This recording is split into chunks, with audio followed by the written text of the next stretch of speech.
chirotes espigados, de color negro enlutado, cruzarán por la ciudad que espera.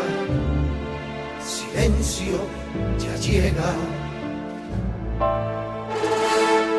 Ya viene Jesús, llevando su cruz, que mira hacia el cielo. Silencio, silencio, Jesús Nazareno. Ya viene Jesús, llevando su cruz, que mira hacia el cielo. Silencio, silencio, Jesús Nazareno. Jesús Nazareno.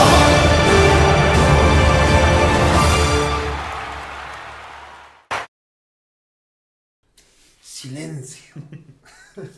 Vamos a hablar de cristianismo. Y el cristianismo, pues, ¿por qué vamos a hablar de cristianismo en un YouTube que no sé de qué va este canal, pero creo que en general de temas de filosofía, que es una cosa muy amplia? En toda la historia de la filosofía occidental se ha hablado mucho, todos los grandes filósofos han hablado del cristianismo, es decir, la filosofía del cristianismo es un tema clásico y tiene un montón de implicaciones políticas, por supuesto filosóficas, teológicas, religiosas, y se habla en todos esos diferentes contextos de qué es el cristianismo, ¿no? Esa es la primera pregunta filosófica que se podría hacer, ¿qué es el cristianismo? Pero también qué son los diferentes tipos de cristianismo, cómo se definen y qué papel, qué diferencias políticas, por ejemplo, o culturales hay entre el catolicismo y el protestantismo. Para hablar de esos temas y de todas estas implicaciones, tenemos aquí a Javier Perejara, que ya conocéis porque, bueno, el canal es tan suyo como mío, y además lo vamos a hacer tomando como hilo conductor, entre otros, algunas ideas del filósofo español Gustavo Bueno. ¿Por qué? Primero porque tienen mucho interés por sí mismas, pero además porque en gran parte algunas de sus ideas sobre este tema han tenido mucha influencia porque han podido engranar con otras corrientes que ya existían o que vienen por otros lados y que navegan un poco entre la filosofía y las ideologías. Y entonces creemos que merece la pena rescatar este tema, retomar los aspectos pues más interesantes y también combatir los aspectos más ideológicos de lo que se ha podido decir desde el llamado materialismo filosófico sobre el cristianismo. Bien, hecha esta introducción, Javier, yo creo que la primera pregunta que se podría hacer es ¿qué es el cristianismo como totalidad y qué efecto cultural o político ha podido tener en la historia humana? Pues está mal, ¿no? Efectivamente vamos a dedicar este vídeo al tema del cristianismo en general y del catolicismo en particular, aunque también hablaremos del protestantismo y también lo confrontaremos con otras religiones. Y es que efectivamente la esfera religiosa es uno de los problemas fundamentales para toda filosofía, porque como toda esfera cultural es relativamente independiente, pero tiene conexiones, está codeterminada por otras esferas culturales. Y no queda claro en absoluto, es decir, no hay consenso sobre el grado de independencia que tengan las distintas esferas. Dicho, si traducimos esto. En otro vídeo hablamos de las reducciones de unas esferas a otras. Por ejemplo, cuando la gente dice esta guerra no es religiosa, sino que esta guerra es económica. Es decir, se reduce la esfera religiosa a la esfera económica. O este arte en el fondo no es un arte religioso, sino que es un arte o estas leyes en el fondo pertenecen a la esfera familiar o lo que sea. Es decir, hay lo que se llama los secuestros ideológicos de unas esferas culturales por otras. Es decir, los neoliberales tratan muchas veces con la idea del homo economicus de secuestrar toda la esfera por la esfera económica. Es decir, todo se reduciría a una serie de intercambios racionales usando la balanza coste-beneficio y tal y cual y demás. Eso en primer lugar, es decir, qué tipo de teorías tenemos sobre el grado de relativa independencia de la esfera religiosa respecto a otra esfera. Porque claro, para el fundamentalista religioso todo es religioso. Es decir, en el Antiguo Testamento la economía, la vestimenta, la sexualidad, es decir, lo que se come, etcétera, es decir, todo queda reducido a esa esfera. Sin embargo, solamente un fundamentalista religioso diría que una esfera puede realmente secuestrar y anegar todas, ¿no? Luego, por otra parte, está la cuestión de que el cristianismo es una religión que fundamentalmente, por haber estado ligada, aunque no únicamente, por haber estado ligada a grandes imperios como el Imperio Romano, grandes reinos cristianos en la Edad Media, etcétera, en el antiguo régimen el Imperio Español, el Imperio Portugués, el Imperio Francés, etcétera, el Imperio Británico, se ha expandido por multitud de sitios del planeta. Entonces, una religión que existe durante 2000 años y que además se da en distintos lugares del planeta, por necesidad no puede ser homogénea. Es decir, si hablamos no ya del cristianismo en general, sino del catolicismo en particular, una religión que se ha adaptado al Imperio Romano, a las monarquías feudales, al antiguo régimen, al capitalismo mercantil, a movimientos anti-esclavitud, movimientos pro-esclavitud, a casi anarcocapitalismo, a dictaduras de cuño totalitario y fascista, a democracias liberales, que en la esfera artística ha defendido el desnudo, ha ido en contra de él, es decir, en cada esfera, y esto lo vamos a hablar un poquito, el catolicismo en particular, el cristianismo en general, mantiene una ambivalencia de tal modo que casi que se pueden buscar contraejemplos, tipo el cristianismo y la ciencia, o el catolicismo y la ciencia, etcétera. Esto supone como una introducción general, y pues eso, vamos a hablar un poquito de cómo la esfera cristiana en general y sobre todo la católica en particular se relaciona con esferas culturales, porque otro problema de... No, un momento, por ir... es que creo que en esto que estabas diciendo ha salido un esquema posible del vídeo que no lo teníamos muy claro, que es la relación del cristianismo en general y el catolicismo en particular con dos tipos de esferas, yo creo, por concretar, que podría ser la esfera política, que es donde se dan todas las discusiones que ocupan muchas horas de YouTube y mucha tinta en libros que son bestsellers, pues por ejemplo de si el catolicismo es bueno y el protestantismo es malo, o al revés, políticamente, eso retomando el hilo de Gustavo Bueno hace la distinción entre imperio generador e imperios depredadores, que tiene que ver en su caso, el argumento es que tiene que ver con el catolicismo. Los protestantes serían más depredadores, aunque en España frente a Europa, el libro de Gustavo Bueno, donde introduce esa distinción, no es dicotómica, no es una distinción binaria, está llena de matices. Sin embargo, en algunas entrevistas públicas y sobre todo en la recepción por parte de otros autores, incluidos bestsellers como Emilia Roca Barea, la recepción de esa dicotomía muchas veces sí que parece más dicotómica, aunque Roca Barea no se presenta como católica y por tanto también introduce algunos matices. Sin embargo, esa distinción muchas veces se lee como dicotómica, y veremos que creo yo, pues desde luego exagerada.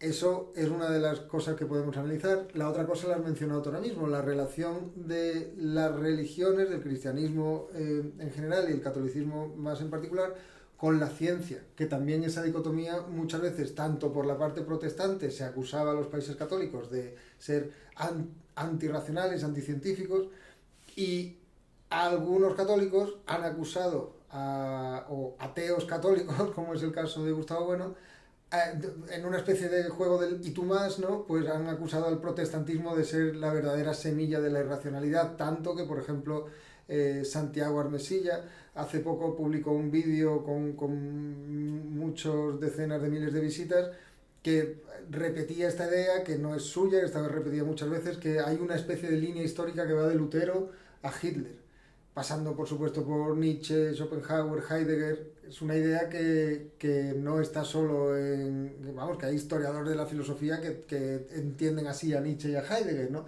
Pero claro, poner el principio de la línea en Lutero es atribuir la semilla de la irracionalidad al protestantismo, con lo cual yo creo que podríamos hablar de estas dos cosas. Sí, efectivamente, es decir, la principal, digamos, problemática que se abre cuando hablamos del catolicismo o del cristianismo en general es que es un ítem cargado de carga ideológica y de carga emocional. Es decir, tiende a verse como meta-adversario, como meta-salvador. Es decir, tenemos a personas como César Vidal, protestante, evangélico, etcétera, que presenta el catolicismo como una especie de fuerza maligna, de fuerza infame, de tiniebla, de oscuridad, que prácticamente todo lo que ha hecho en todas las esferas culturales, con excepción de la artística, ¿no? Cuando en una entrevista le preguntan a César Vidal, hombre, diga algo bueno del catolicismo, y dice, hombre, me gusta el arte, aunque como él es iconoclasta, en fin, pero bueno, la cuestión es, pues, salvando la esfera artística, prácticamente en la esfera económica, pues yo qué sé, por la censura de la usura, o en la esfera política por la doctrina de Inocencio III, o en la esfera filosófica, y te va haciendo una especie de recorrido totalmente caricaturesco, donde el catolicismo aparece como una fuente totalmente de depravación, ¿no? y demás. Y luego tenemos pues Juan Manuel de Prada, ¿no? Basándose en Chesterton y muchos otros, donde el catolicismo aparece como un metasalvador, es decir, el foco, es decir, el faro de luz salvífica que nos va a salvar del colapso, de la distopía a todos los niveles, es decir, la familia económica, etcétera. Me atrevería a meter en este equipo, digamos, si esto fue con el símil futbolístico, a Marcelo Gullo, que sí, efectivamente, que también tiene una visión súper simple. A veces tiene cosas más matizadas, pero en muchas charlas, incluso en los libros, muchas veces el catolicismo, efectivamente, además la interpretación del catolicismo del antiguo régimen, pues aparece como metasalvador.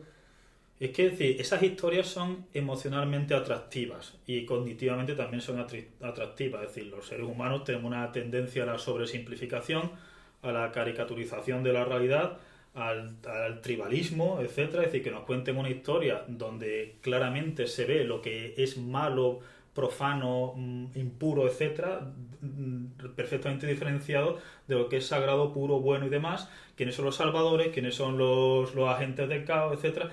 Y ese tipo de historias pues son atractivas, sencillamente. Nuestra historia, es decir, lo que vamos a contar aquí, esto ya es un disclaimer, no es atractivo en absoluto de un esquema de Hollywood, del mal TM, etcétera, sino que vamos a tratar de hacer un discurso totalmente matizado y demás. Es decir, ni el cristianismo ni el catolicismo en general son metasalvadores, o es un metasalvador o es un metaadversario, porque no es una fuerza o una totalidad homogénea, monolítica, etcétera, ni en el espacio, ni en el tiempo, ni doctrinalmente, ni siquiera cuando tomamos, digamos, una instantánea, tipo el catolicismo en el siglo XVI o en el siglo XVII. Pues no, porque los jesuitas se enfrentan al papado por la polémica de los ritos, etcétera, porque en Japón están enfrentados los franciscanos con los dominicos, con los jesuitas, porque ni siquiera si tomamos una instantánea de un lugar geográfico concreto, en un siglo concreto, vamos a encontrar esa homogeneidad, o los debates entre los voluntaristas, los intelectualistas, etcétera, o antes de Lutero, Savonarola, es decir, bueno, Savonarola lo pasan por la barbacoa, ¿no? Porque es decir, hogueras de las vanidades que prefiguran a Savonarola y a Lutero, de monjes católicos famosos, etcétera, que están diametralmente en contra de lo que hacía el papado y lo que hacían, es decir, el arte típico y no ya el arte clásico del Renacimiento, sino la propia filosofía, lo que se consentía, acusaban, etcétera. Entonces, como no hay es decir, no significa que sea un caos completo o que todo valga, evidentemente, pero sí que hay la suficiente heterogeneidad doctrinal y práctica, tanto sobre la familia, sobre la ciencia, sobre la filosofía, sobre la economía, etcétera, como para que la primera advertencia a la hora de abordar este tema desde un punto de vista filosófico, porque claro, antes ponía el ejemplo de Almesilla, pero Almesilla puede decir que también hay que hacer ideología y que las narrativas funcionan y que la gente funciona con narrativa y que el metarrelato victorioso al final es el que importa y tal y cual. Es decir, puede decir, sí, filosóficamente pues esto es más complejo, pero a nivel popular tal y cual. Nosotros no nos dedicamos a la política, ¿no? Nos dedicamos a estos análisis filosóficos poco atractivos emocionalmente y entonces pues yo creo que ese es el primer disclaimer y ahora pues vamos a analizar un poquito las esferas, ¿no? Organizando entonces lo del vídeo, cristianismo y política, cristianismo y razón, ciencia, y cristianismo y verdad, porque esto del cristianismo y verdad nos va a permitir enlazar con el problema de la verdad en las religiones del que hablamos en un vídeo anterior, ¿vale? Empezamos por la política, que es casi lo más fácil, ¿no? ¿Por qué digo que es lo más fácil? Porque por esta ideologización, o sea, empezamos el vídeo diciendo que había filosofía cristiana y también hay ideologización de esa filosofía y de los problemas. Entonces esto consiste en estos binarismos, ¿no? De buenos y malos. En el caso de la distinción entre imperio generador y imperios depredadores, pues ya dijimos que no es tan dicotómica en bueno, pero en otras interpretaciones sí, e incluso de discípulos de bueno, y que tiene evidentemente el peligro de que bueno, no hay ningún imperio generador que no haya depredado, y al revés, los imperios depredadores, llamados depredadores, así englobando de modo muy problemático, pues siglos enteros de actividad distinta en distintos países, pongamos el imperio inglés, pues desde Estados Unidos hasta África, hasta la India o hasta China, ¿no? Pues esos tipos de actividades, que incluían por supuesto depredación, en algunos casos absolutamente brutal, incluido la mitad del siglo XX, pues sin embargo también, por supuesto, generaron sociedades políticas, generaron infraestructuras, todo O el eso. ferrocarril, ¿no? El ejemplo que pone Marx, ¿no? En la India, etcétera. Pues respecto de la ambivalencia, es decir, vamos a hablar, como decíamos antes, de la ambivalencia del catolicismo, luego hablaremos un poco del protestantismo. Evidentemente, Los ortodoxos nunca se habla de nosotros. Perdona. pero están en nuestro corazón. La ambivalencia del catolicismo respecto de, o observado o analizado de distintas esferas, es decir, el catolicismo y la ciencia, el catolicismo y la familia, el catolicismo y el arte, etcétera. En el mundo de la política encontramos tanto, digamos, apologías cuasi anarquistas, que, es decir, en San Agustín, por ejemplo, en la ciudad de Dios, el Estado es Babilonia. Es decir, ¿qué se diferencia Alejandro Magno de, qué sé, del emperador romano, ¿no? O, perdón, de un pirata? Que un pirata tiene no sé cuántos piratas que lo siguen, Alejandro Magno tiene miles, etcétera. El emperador romano pues aparece como un super pirata y tal y cual y demás.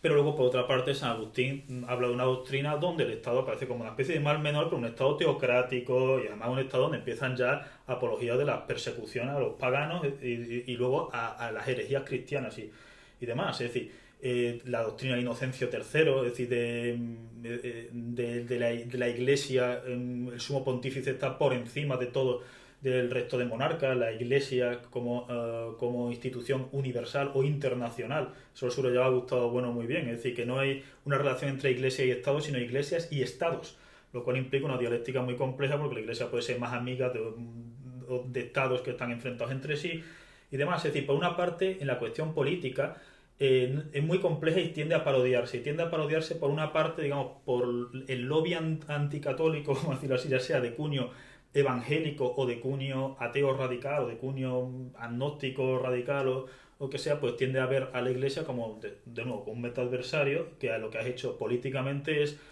oprimir, destruir, etcétera, etcétera.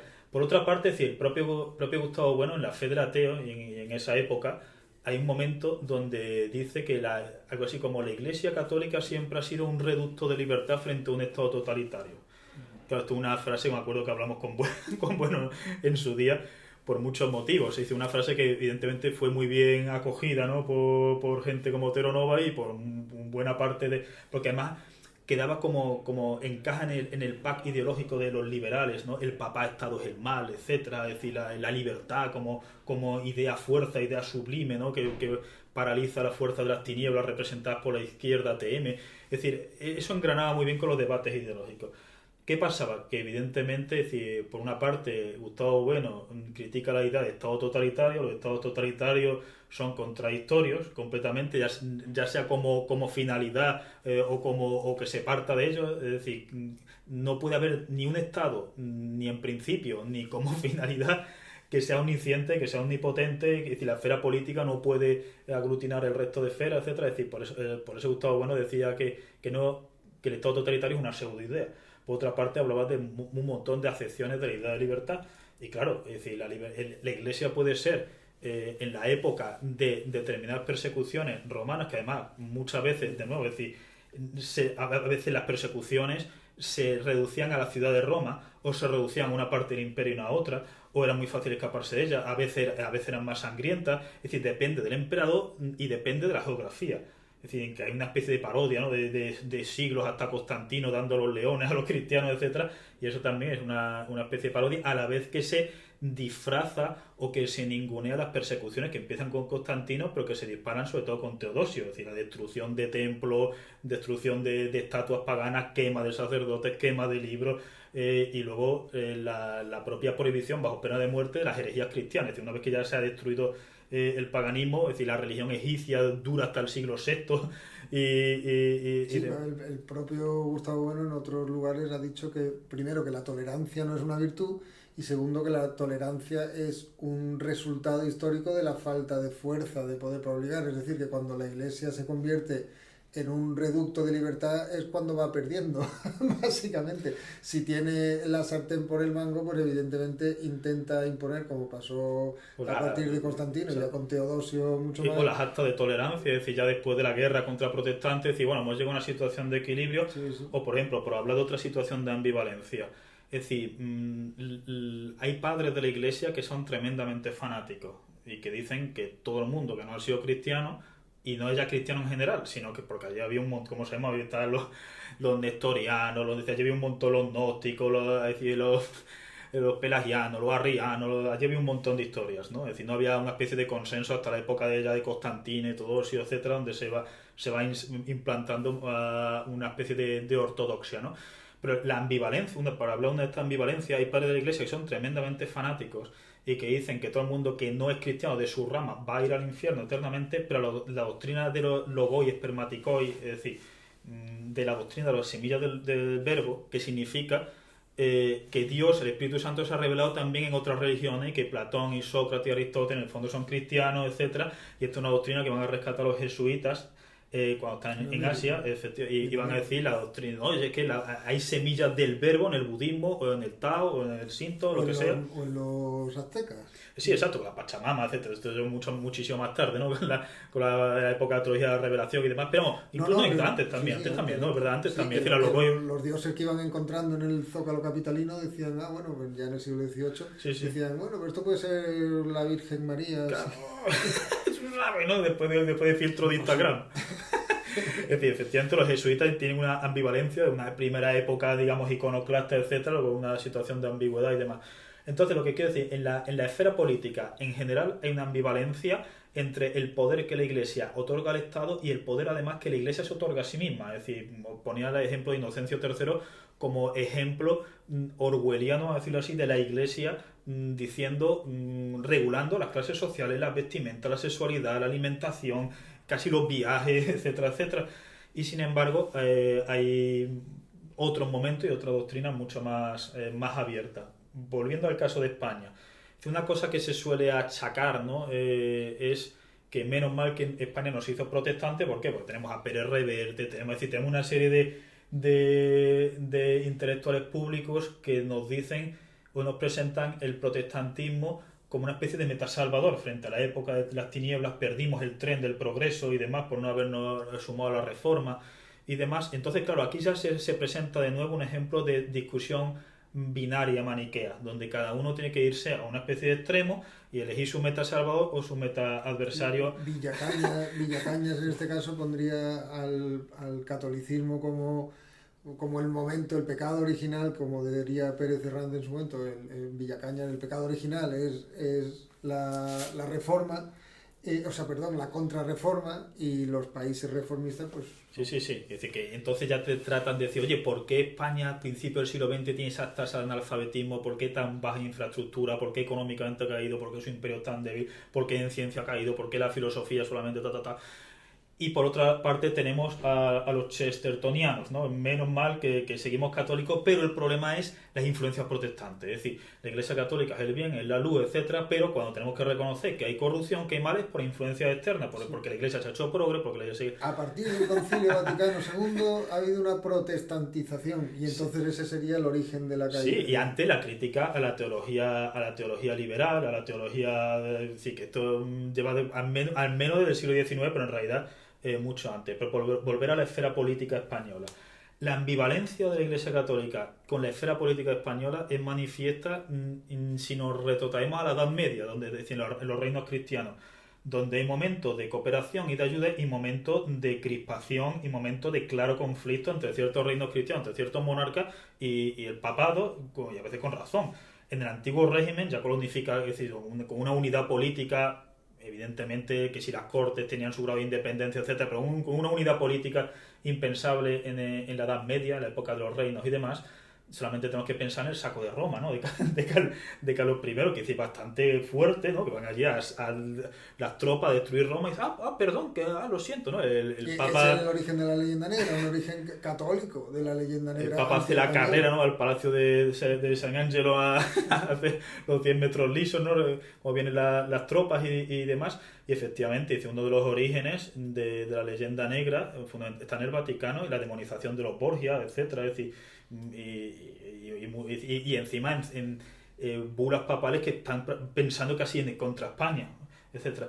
La cuestión, por ejemplo, de los nacionalismos, estamos hablando de ambivalencia, luego hablaremos de las cosas no, es decir, no podemos presentar que la Iglesia siempre ha sido un enemigo histórico porque la Iglesia no es monolítica, y eso se puede ver en España ahora mismo. Exactamente, o sea, frente al nacionalcatolicismo, digamos, definir la esencia de España por el catolicismo, pues es absurdo porque ha habido momentos de enfrentamiento directo, uno de ellos otro de ellos el nacionalismo vasco y catalán como alimentados ETA, es decir, la conexión de los jesuitas con ETA no es una conexión adventicia, etcétera. Y me acuerdo perfectamente los años de hierro, porque nosotros nacimos a principios de los 80, cuando ETA mataba a los 80, los 90, etcétera.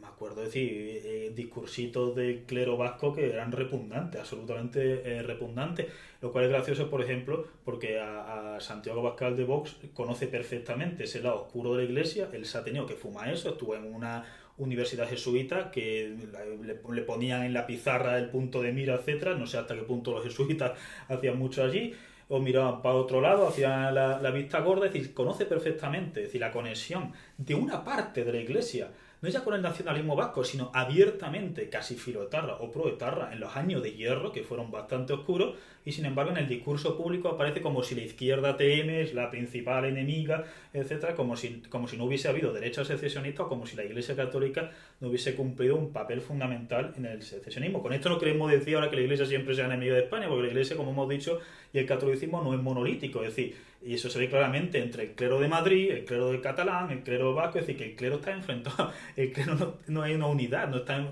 se puede decir, evidentemente, aquí la pregunta es si hay una especie de estrategia, tipo, mira el Papa que pone de cardenal, o da poder tanto a las comunidades neocatecumenales, que son claramente antimarxistas, como a jesuitas, que son promarxistas, como al Opus Dei, que son, me dice, dependiendo de las circunstancias, va dando poder aquí porque hay una parte de estrategia y también hay una parte de que se escapa al papado, que se escapa, etcétera, y de dialéctica interna, o sencillamente de resultados que no ha planeado nadie, que son pues la consecuencia de procesos casi impredecibles y demás, ¿no? Entonces, pues eso, en la esfera política yo hablaría de una ambivalencia que no se puede codificar ni en términos de salvación ni en términos de condena. Y para terminar esto, es decir, cuando se condena el protestantismo, hubo momentos donde a España le hubiese venido bastante bien tener una iglesia nacional, es decir,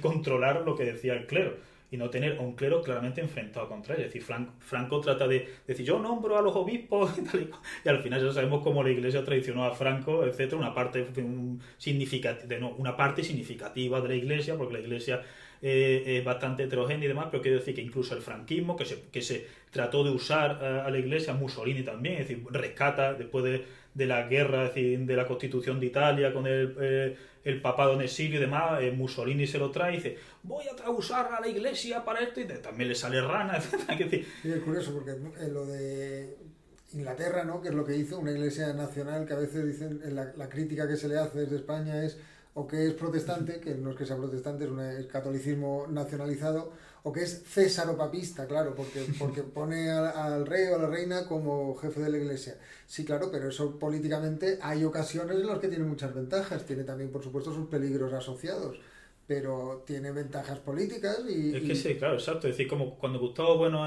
por volver al principio, cuando Gustavo Bueno en España frente a Europa, dice que la humanidad cito más o menos textualmente o de memoria, ¿no? Como diríamos en Pulp Fiction, ¿no? La humanidad no está preparada para moverse, ¿no?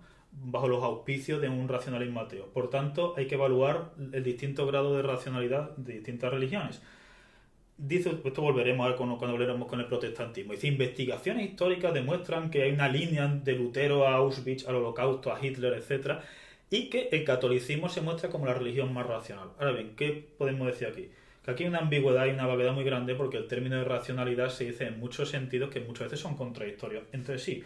Es decir, la racionalidad política puede ser una racionalidad que implique el irracionalismo en el sentido de la ciencia o de la filosofía, es decir, la llamada mentira política, desde Critia a Platón en la República, a Maquiavelo, a Hobbes, a 20.000 filósofos. Es decir, la idea de que para mantener el status quo, mantener una sociedad estable y sostenible, hace falta ciertas mentiras. En la República de Platón, los sorteos amañados, el mito de las almas, etcétera.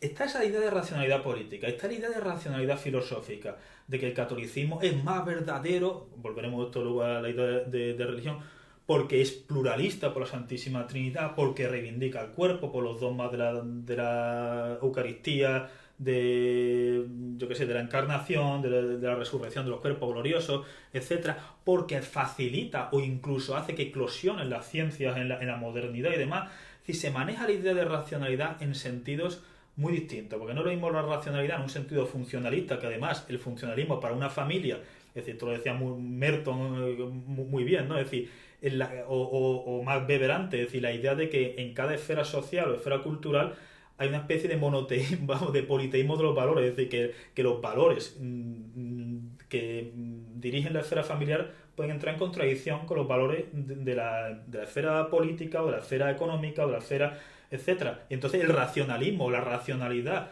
lo que sea racional para preservar tu cuerpo, lo que sea racional para preservar los intereses de tu familia, lo que sea racional para preservar los intereses de tu nación, lo que sea racional para hablar de una filosofía súper sistemática y rigurosa, lo que sea racional para facilitar la ciencia, lo que sea racional para vencer a tus enemigos, eso no tiene por qué en absoluto coincidir.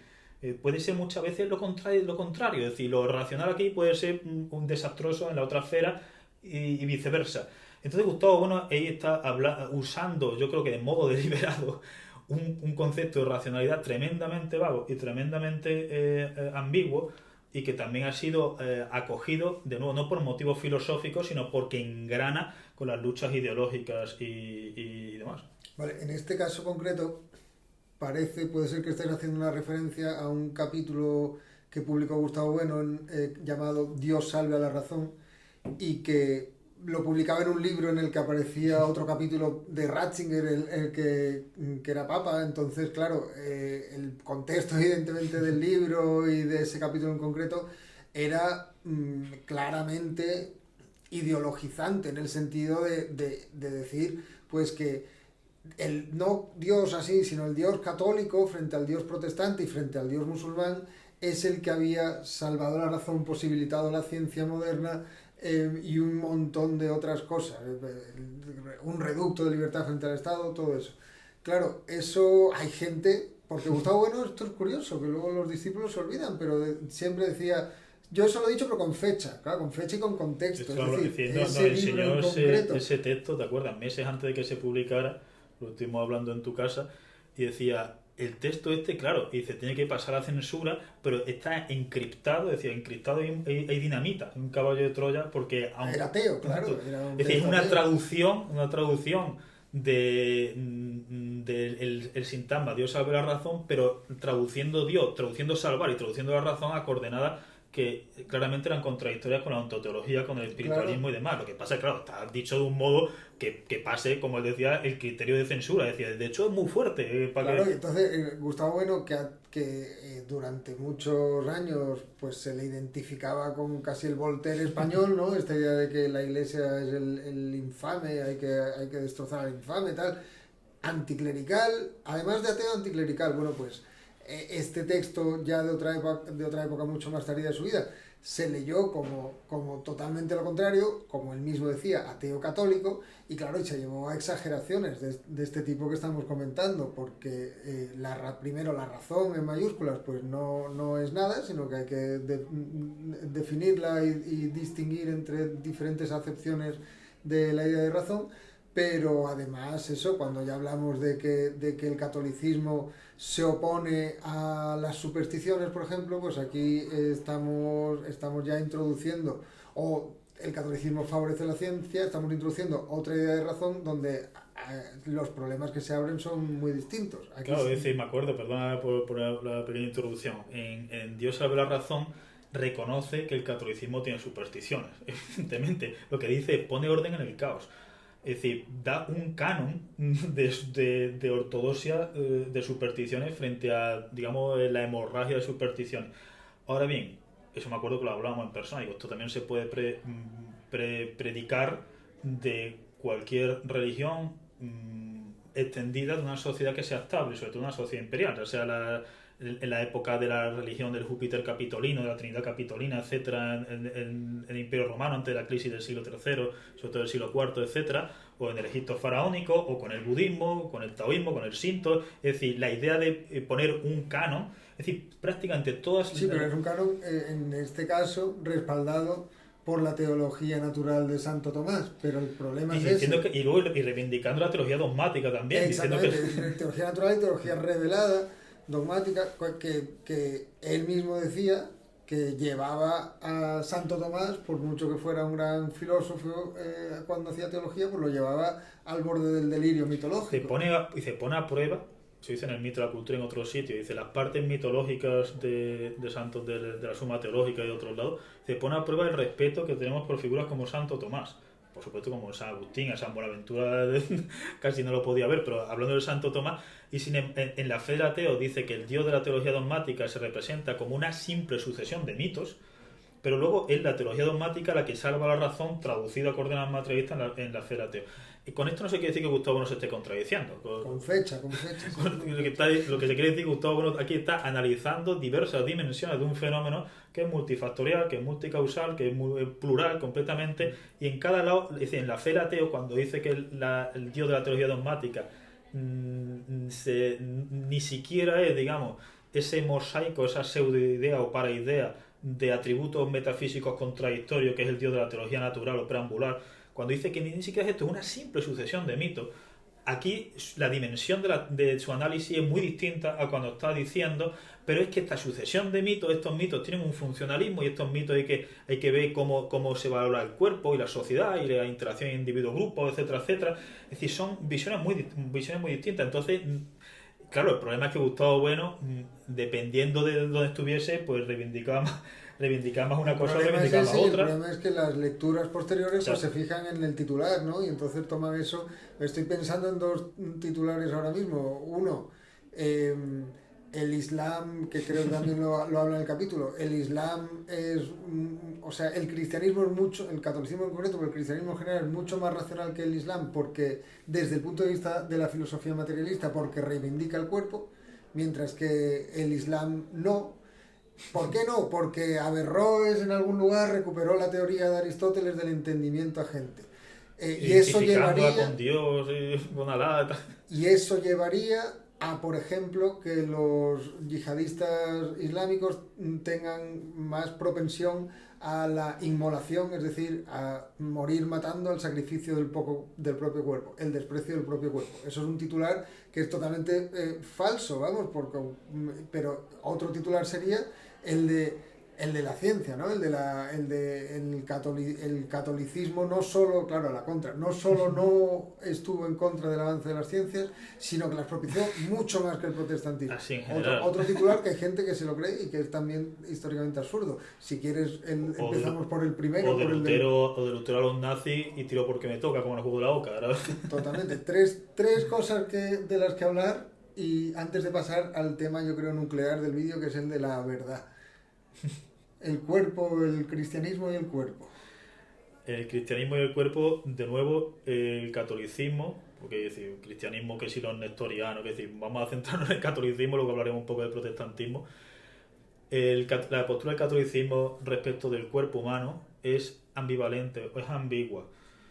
¿Por qué? Porque por una parte tenemos, digamos, a San Pablo, donde hay un claro dualismo antropológico, es decir, cata sarcás según la carne, la carne es el cuerpo, y hizo una ristra de vicios según él. Claro, empieza a decir el oprobio, la avaricia, la lujuria, la homosexualidad, no sé, empieza a poner y cataneuma, según el espíritu, la caridad, la bondad, etcétera, etcétera. Es un claro dualismo.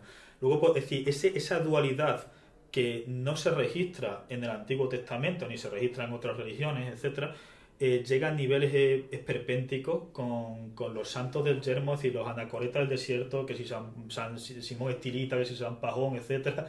Es decir, una serie de personajes que en el siglo IV, V, etcétera, sobre todo, se retiran a desiertos fundamentalmente de Egipto y Siria. Es decir, el Imperio Romano está colapsando y piensan que aquello es literalmente el día del juicio final, y llevan la doctrina de la mortificación de la carne a niveles absolutamente esperpénticos que se continúan en la Edad Media, en el Antiguo Régimen y en parte del siglo XX, e incluso del siglo XXI. Hay unas sectas católicas aisladas donde todavía la mortificación de la carne, lo que pasa es que ya una mortificación un poco ya de Mickey Mouse, ¿no?, comparado con la mortificación de la Edad Media. Es decir, la idea del ascetismo... En Filipinas y en Semana Santa, bueno, en algunas partes de México, en la cruz. Sí. Sí, porque si fuese sin clavo, dice, bueno, están haciendo un isométrico ahí, etcétera, pero no. Entonces, ¿qué decir? Por una parte... isométrico, esa ambivalencia de la que hablas se representa muy bien en las propias representaciones de Cristo, ¿no? A veces como un tirillas, y otras veces el Cristo Majestatis, ¿no? Pues se dieron cuenta y dice, a ver, no podemos siempre presentar a nuestro Dios como si fuera no tiene bíceps ni para levantar un lápiz. Entonces lo ponen así mucho más en el Renacimiento. Sí, en la doctrina de Cristo no hay un ascetismo. Es decir, ¿por qué? Porque aunque se diga que abandona la familia, abandona el trabajo, etcétera, porque hay una ética de inminencia escatológica, de pensar que el fin del mundo viene y se retira a las afueras de las ciudades, Cristo lo invitan a banquetes y va a los banquetes, dice lo malo es lo que sale por la boca del hombre y no lo que entra. Se deja agasajar por una prostituta que le pone le lloran los pies y le pone perfume en la cabeza, etcétera. Es decir, se deja agasajar, no digo que es algo malo, sino no lo digo en plan aceta, sino que no condena, oye mujer, esto es fuera el perfume, no voy a... O podía decir, oye, la última cena en vez de vino vamos a tomar, yo que sé, Coca-Cola o agua, ¿no?, etcétera.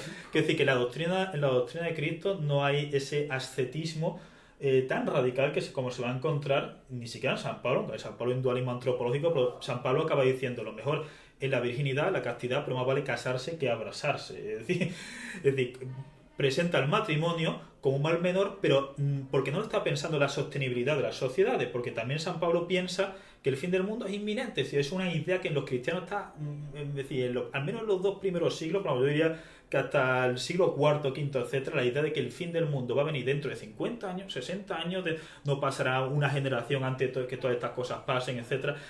Entonces eso les da una postura como mínimo ambivalente, diciendo, bueno, no nos vamos a centrar mucho en los asuntos mundanos porque el fin del mundo es inminente. Pero es que en los santos de la Edad Media, y sin hablar del milenarismo, etcétera, o los santos, bueno, no los santos en general, sino en varios santos que su vida está plagada de mortificación de la carne y de ascetismo, condenado explícitamente por otras religiones como el budismo, por la doctrina de la Vía Media, etcétera, etcétera. Es decir, que cuando se habla de la revalorización del cuerpo, hay que ver estas cosas. Es decir, hay que ver cómo hay religiones donde se condena el ascetismo, literalmente, doctrinalmente, es decir, por la doctrina de la Vía Media, etcétera. Y luego, evidentemente, hay ramas del cristianismo, del catolicismo. Antes hablamos de Savonarola, es decir, y las hogueras de las vanidades y demás. Savonarola criticaba el papado, criticaba la iglesia corrupta, etcétera. Es decir, antes de Lutero hubo muchos preluteros, es decir, como antes de Cristo estaba San Juan el Bautista, hubo muchos San Juanes el Bautista, entre comillas, antes de Lutero. Es decir, Lutero es uno más, lo que pasa es, claro, no es uno más a nivel histórico, pero no por la doctrina que él tiene o por su crítica a la iglesia, sino porque lo pillan aquí por motivos políticos, los príncipes alemanes o quien sea, etcétera, para enfrentarse con el papado de Roma. Pero antes de Lutero y antes de Savonarola hay sacerdotes que están condenando explícitamente o las polémicas entre los franciscanos y los dominicos, etcétera, etcétera. Por eso cuando digo que es ambiguo no significa que el catolicismo está en contra del cuerpo, en contra de la carne, etcétera. No, hay ramas que sí, hay ramas que no, como el voluntarismo, en los casos más extremos de Ockham, de Duns Scotus, etcétera, prefigurando antes de Descartes, etcétera, prefigurando a Lutero y demás, o entre los fideístas y los dialécticos. Vale, yo y creo que demás. aquí ya estamos entrando en el segundo de los titulares, ¿no? El protestantismo es irracional, el Dios salva la razón. Efectivamente, dentro del catolicismo hay una tradición voluntarista y hay una tradición más racionalista. Pero ya digo que Santo Tomás, que muchas veces se pone como el culmen incluso por el neotomismo del siglo XIX, se ponía como el culmen de la racionalidad dentro del catolicismo, pues tiene partes muy mitológicas. Pero partes mitológicas en las que se supone que Dios no puede ir haciendo lo que le va dando la gana en cada ocasión. Sí, claro, es omnipotente. Claro. Bueno, una omnipotencia entre comillas, ¿no? Sí, tiene que seguir ajustarse a ciertas reglas físicas y bueno, Un orden ontológico sí, que no puede violar. Diferentes. Pero el caso es que la idea de que hay una línea que va de Lutero a Hitler, esa idea pues bueno, tiene varios problemas, tanto de partida, ¿no? Lo que tú decías de que hay las doctrinas de Lutero al fin y al cabo estaban ya en la tradición. Eso lo decía el propio, bueno, y si era un monje agustino, era un... Y luego que el idealismo alemán tiene muchísimas cosas rescatables desde el materialismo filosófico, es decir, que el idealismo alemán no es una cantidad despreciable, como a veces se dice. No, es que esto luego, como lleva Hitler, pues tampoco hace falta leer a Kant, a Fichte, a Schelling, a nadie, porque al final esto es nazismo. Que eso mucha gente no lee a Heidegger porque dice, no, era un nazi. Hombre, pues... Dice, y lo que escribía en 1922 dice, era pre-nazi.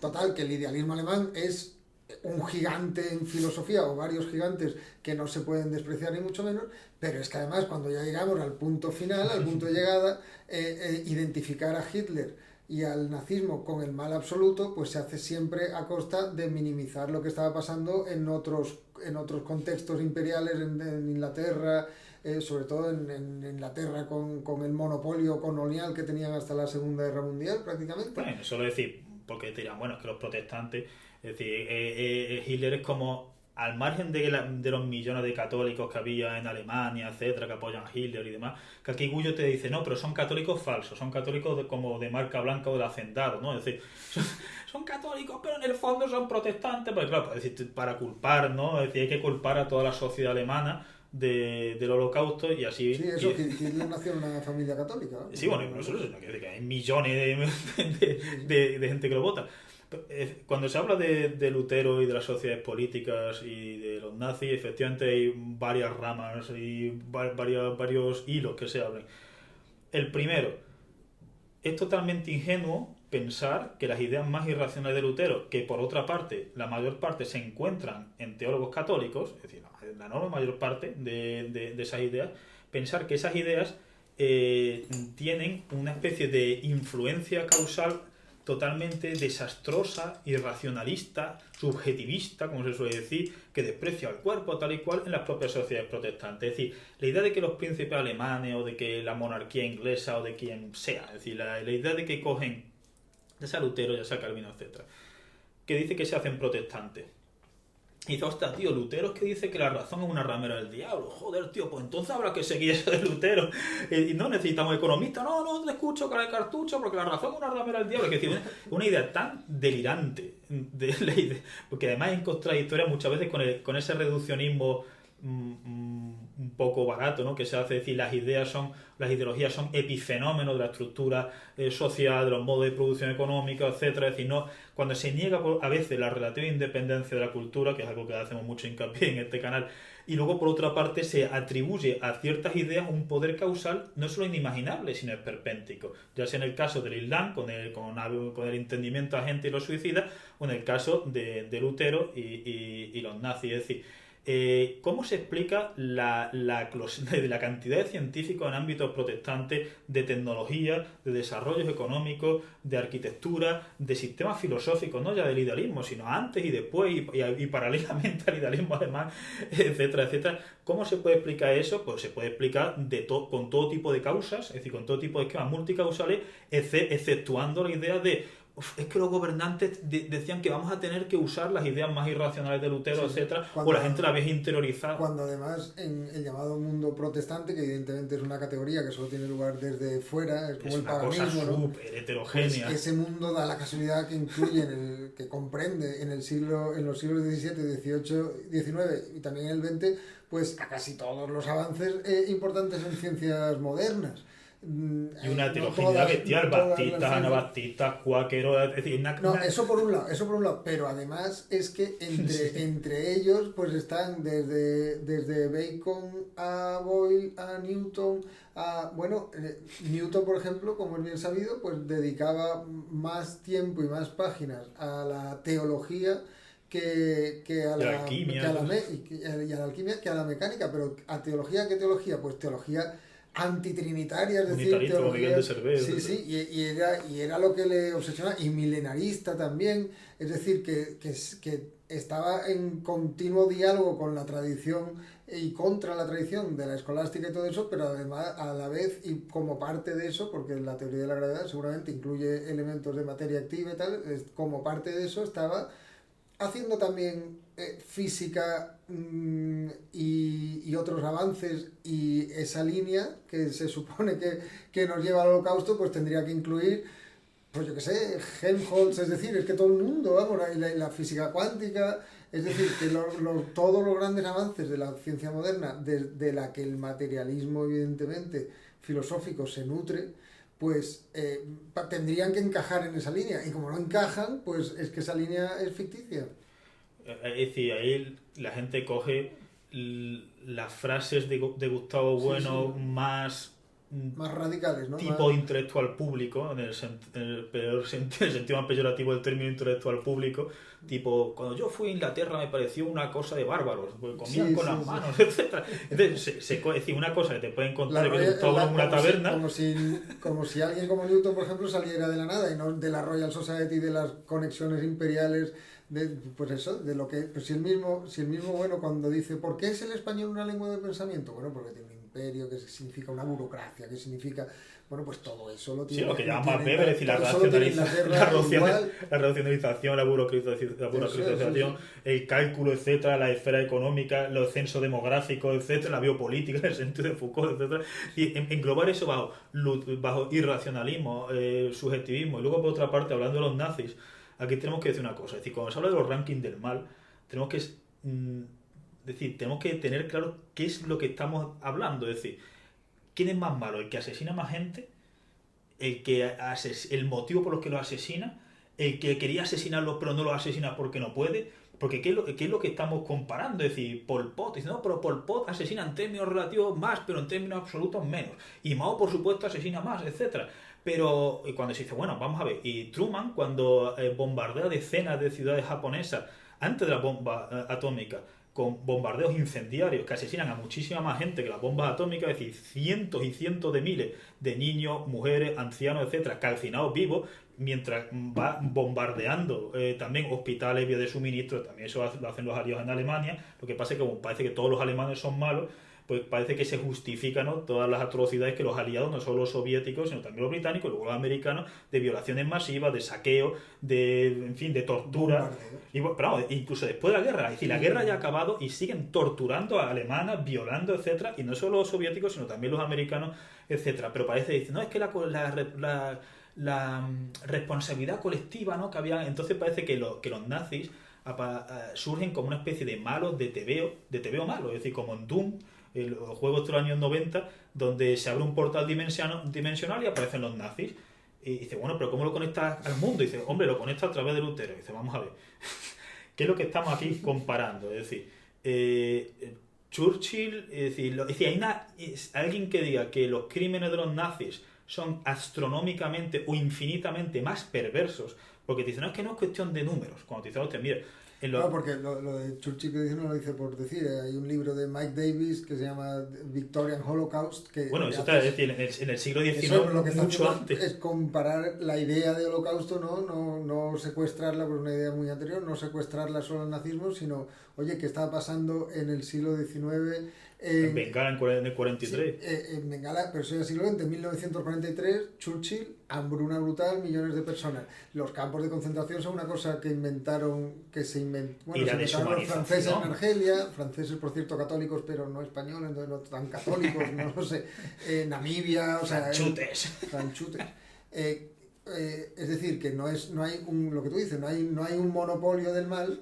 Y comparar males es una cosa ideológica al final que depende pues de quién gane una Sí, guerra, de quién la pierda. lo puede ese tipo de comparar, pero cosas. claro, el problema son los dobles estándares. Es decir, no se trata de hacer menos los crímenes de los nazis, se Claro, trata claro. de no usar un doble estándar de chiste cuando los aliados han asesinado en total, es decir, a millones de civiles de modo deliberado, es decir, con bombardeos incendiarios sobre población civil, bombardeando colegios, Sí, hospitales, cuando se etcétera. dice, porque claro, la Por la la hambruna. guerra de los muertos es muy graciosa, efectivamente. Los liberales lo que dicen es Stalin, 100 millones de Ya por muertos. 200, Milei dice, ya subió a 200 millones del comunismo. Claro, y entonces lo que dicen los defensores del comunismo es, bueno, vale, es posible que mataran a tanta gente como los nazis, pero lo hacían por otras razones, ¿no? Lo hacían por Los razones... nazis eran malos, tío. Los nazis lo hacían por razones irracionales, destructivas, aniquiladoras, y los otros lo hacían por razones generadoras, constructivas, simplemente era un mal menor que había que hacer para construir la sociedad. Y cuando uno ve, igualitaria. es decir, los discursos, por ejemplo, americanos sobre los japoneses en la guerra del Pacífico, que los llaman literalmente alimañas amarillas, subhumanos, ratas, etcétera, y no a los soldados, sino a los niños, las mujeres, a los ancianos, etcétera, subhumanos, ratas, etcétera, que esto lo puede averiguar cualquiera. Sí, Es decir, están preparando el bombardeo la deshumanización de poblaciones civiles, ¿no? claro, la deshumanización bestial sobre los civiles que se hace y además una política literalmente de exterminio, es decir, voy bombardeando y además voy haciendo un incendio para que los que huyan de sus casas y los que sobrevivan, varios millones se quedan sin casa, bombardeo las vías de suministro de alimentos, bombardeo las reservas de agua, los depósitos de agua, bombardeo los hospitales, etcétera, etcétera. Decir que eso es infinitamente mejor, es decir, que no hay ningún tipo de comparación, es decir, que en el llamado holocausto por balas, por ejemplo, donde los nazis asesinan a civiles cuando están en el frente oriental, que eso es infinitamente peor. Y además siempre Auschwitz, ni siquiera Treblinka, ¿no? En Auschwitz, etcétera. Es decir, Auschwitz queda codificado como una especie de casa de terror cósmico, es decir, donde el mal desgarra el tejido espacio-temporal. Esto es una construcción cultural, esto es Jeffrey Alexander, de la Escuela de Sociología Cultural de Yale. Sí, sí. Es decir, una construcción cultural históricamente contingente, socialmente construida, por decir, nos llamarán postmoderno, pero mala suerte, y que tarda décadas en afianzar y que tiene que enfrentarse al ninguneo de hambrunas provocadas por el Imperio Británico, el Imperio Francés, etcétera, o un caso que decía Gustavo Bueno, es decir, cuando en el archipiélago Gulag, Gustavo Bueno dice que el Gulag, aparte de que el Gulag, las cifras estén exageradas, etcétera, pero pongamos el Gulag real, aunque el último Gustavo Bueno, es decir, en el fundamentalismo democrático habla que la Unión Soviética asesina 50 millones de civiles, si no recuerdo mal, lo cual me parece un poco excesivo, ¿no? Los 50 millones, porque, ostras, si hay una persona por cada asesinado, dice, ostras, ¿quién trabaja aquí? ¿No?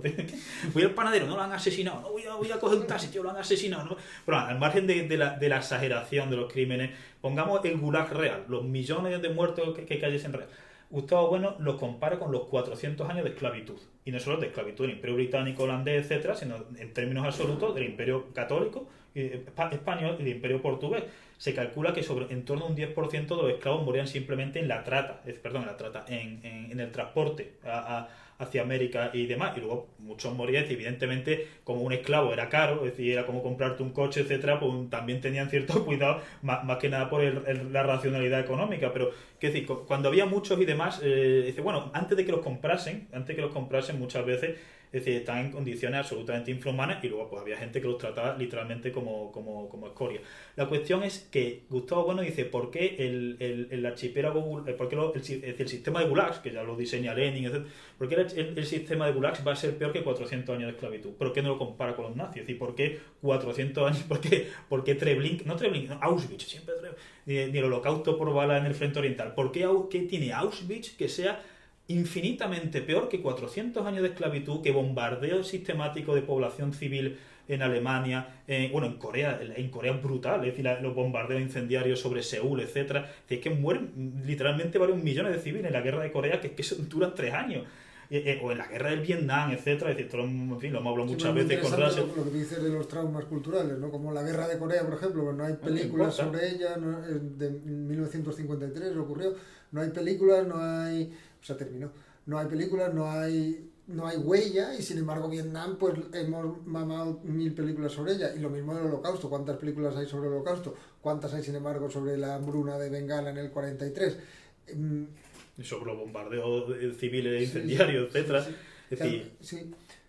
así es como se van construyendo, digamos, representaciones El- culturales. un artículo muy curioso que creo que no está en español es A Fire That Doesn't Burn, Sí, el fuego un que no fuego quema. que va sobre esto de las violaciones, Sobre de Alemania. las masacres de posguerra en Alemania. ¿Cómo no han creado un trauma cultural? Pues porque eso siempre, independientemente del evento histórico, es una cosa que se reconstruye después si encaja políticamente o no. Queremos decir con esto que al hacer la línea de Lutero a Hitler se están Contando un cometiendo cuento. se está contando un cuento y se están cometiendo varios errores, tanto de partida de interpretación de Lutero, como de lo que viene en medio, como de lo que viene al final. Yo creo que con esto podemos dar paso a de verdad de lo que va el vídeo, ¿no? Ya que Sí, llevamos una hora. quería poner un No último podemos todavía, ejemplo. sí. Un último ejemplo que también se ha ideologizado bastante. Es decir, cuando Gustavo Bueno en el fundamentalismo democrático dice que el motivo por el cual en Japón, sobre todo en la época de Hideyoshi, antes de Tokugawa, se persigue a los cristianos es porque tenían miedo de una teología, es decir, en una época del Japón feudal y tal y cual, tenían miedo de una teología que hablaba de la igualdad de todos los hombres, de la caridad. Claro, aquí Gustavo Bueno no se sabe si está jugando con el punto de vista émic católico, y además émic muy, muy particular, porque el catolicismo no habla de una caridad universal, etcétera, porque eso es el moísmo chino, básicamente, y demás, ¿no? Es decir, y por supuesto que no haya desigualdades. Cuando se dice, no, es que San Pablo dice que ya no hay griegos, ni bárbaros, no, a nivel teológico, a nivel práctico, la mujer está aquí, el hombre está acá, él hace apología de la esclavitud, dice que la estructura piramidal del Imperio Romano refleja la estructura del reino de los cielos y las jerarquías angelicales, etcétera. Y entonces cuando Gustavo Bueno, por ejemplo, dice que Hideyoshi, ¿no?, que en Japón persiguen a los cristianos por eso, es decir, eso es otra cosa que a veces lo he escuchado. Es decir, eso es algo ideológico que solamente se puede salvar ese texto de Gustavo Bueno si se interpreta de modo muy caritativamente, pensando que Gustavo Bueno ahí está diciendo el punto de vista émic. Es decir, lo que pasa es que los jesuitas llegan en la época del periodo Sengoku a vender fusiles a los daimyo, es decir, a los señores de la guerra, a los señores feudales, a cambio de conversiones totalmente falaces, donde el señor feudal de turno se convierte y entonces prácticamente todo su feudo está convertido al catolicismo. Y claro, evidentemente llega un momento en que la autoridad japonesa, sobre todo con la unificación, ¿no?, se dan cuenta de que el imperio español, bueno, desde Felipe II a Felipe IV, es decir, el imperio español y el portugués están unidos, etcétera. Pero vamos, el imperio español guión portugués o lo que sea, están mandando allí sacerdotes como punta de lanza para una posterior invasión militar, etcétera, como había ocurrido en Filipinas y demás, donde iban a demoler los imperios, donde la doctrina es, oye, el shogun o el sacerdote, perdón, el emperador tiene que reconocer que la suma, es decir, la suma potestatis está en el Papa de Roma, es decir, que un personaje que está en un sitio que no has visto jamás le debes autoridad. Y dicen los japoneses, ¿qué? ¿Qué me está contando? Y dice, sí, tienes que abrir la frontera, vamos a entrar aquí, vamos a coger estas tierras. Y dice, no, fuera, para casa. Entonces, quiere decir que los motivos de esa persecución se parodian en un sentido ideológico. En un sentido ideológico que además viene enmarcado en otra idea ideológica que es prácticamente que es una idea pues de catequesis, vaya, prácticamente la idea de caridad la inventa y la monopoliza el cristianismo, cuando ni es una invención ni es una novedad histórica cristiana, la caridad universal, que luego además en la práctica pues nunca puede ser universal, evidentemente, ni mucho menos es un monopolio. Y luego Gustavo Bueno la critica, por ejemplo, Es decir, claro, esto es y un además doble, eso. un doble estándar con la ética. Por ejemplo, en la época de la guerra de Irak, en nombre de la ética. La izquierda habla en nombre de la ética, el fundamentalismo eticista, etcétera. ¿Qué pasa con la bioética, con la moral, con la política? Las decisiones políticas entran en contradicción con la esfera ética, el individualismo eticista es contradictorio y irracional, etcétera. Y sin embargo, con el aborto, pues se olvida la esfera biopolítica, bioética, moral, política, y solamente se centra en ética. Quiere decir que cuando Gustavo Bueno quiso engranar con los debates polarizados de la esfera pública, etcétera, pues muchas veces dijo cosas calculando de que esto iba a engranar aquí o allá, y muchas veces, la mayor parte de esas cosas entran en estrecha contradicción con los principios de su sistema El filosófico. destino de los intelectuales públicos. Sí, no recomendamos a nuestros oyentes que no tomen drogas, que no se hagan intelectuales públicos, que no conduzcan bajo el efecto del alcohol, etcétera, todo no sé si en ese orden y demás. Y lo del Islam es lo mismo, perdón, ya por terminar con esto del cuerpo. Es decir, cuando se dice, no es ya que teológicamente sea falso, que el Islam, porque en el Islam, la mayor parte de ramas del Islam, que hay muchos Islam, es decir, que si el sunita, que si el chiita, que si el sufí, que si el no sé qué, la mayor parte de ramas del Islam condenan hasta los tatuajes, porque literalmente, y condenan por supuesto la automutilación, condenan la mortificación de la carne, etcétera. Y el Ramadán están exentos de hacerlo las personas enfermas, los niños, los ancianos, etcétera, gente que tenga predisposición a lo que sea y demás, y digamos como lo más fuerte. Es decir, en el Islam en general están prohibidos hasta los tatuajes. Entonces, ¿qué ocurre con esas misiones suicidas? Pues varias cosas. Uno, que en el catolicismo, no por decir y tú más, sino para contextualizar las cosas, es decir, los mártires muchas veces eran suicidas, literalmente. Es decir, se cuentan que en el Imperio Romano y también en la época del Andalus a veces tenían un problema las autoridades porque se encontraban una cola de cristianos que iban allí a blasfemar, y yo cebo, yo Mahoma, para ver, porque habían escuchado que los mártires iban directamente al reino de los cielos, pasando el juicio, etcétera. Luego, por otra parte, Los mataban, me acuerdo una carta, ¿cuál era? De los Corintios, no me acuerdo, pero una carta que dice un gobernador que los mata por eso. Dice, yo es que lo tuve que matar porque cuando le dije que le iba a matar y que solo tenía que decir un par de rezos a la estatua del emperador, que no pasa nada, y al hombre vi que no le importaba morir, me di cuenta de que era peligroso y entonces lo tuve que matar por eso. O sea que esa voluntad de inmolarse es un arma política y militar importante, con lo cual tiene un ejército tiene su de gente. funcionalidad, claro. Y a lo largo del cristianismo, pues precisamente esos soldados que han querido... los tercios, misiones suicidas, que no les ha importado sacrificarse, por eso... Es decir, soldados católicos contra el Imperio Otomano que sabían que iban a morir en misiones suicidas, en plan Leónidas y los valerosos 300, etcétera. O los ejemplos de la Odisea medieval de ¿por qué Dios consiente el mal? Dice, como el general sacrifica a veces soldados o sacrifica una batalla si los soldados saben que van a sacrificarse, también son misiones suicidas. Es decir, que eso está en la balanza coste-beneficio, etcétera. Es decir, la doctrina de que el Islam en general lleva a una depreciación, en primer lugar, una sociedad que desprecia el cuerpo, no puede funcionar. Es absurdo completamente. Sí, yo creo que podemos dar este bloque por finalizado, y ahora vamos a ir al núcleo del vídeo, que es la religión y la verdad, el cristianismo y la verdad.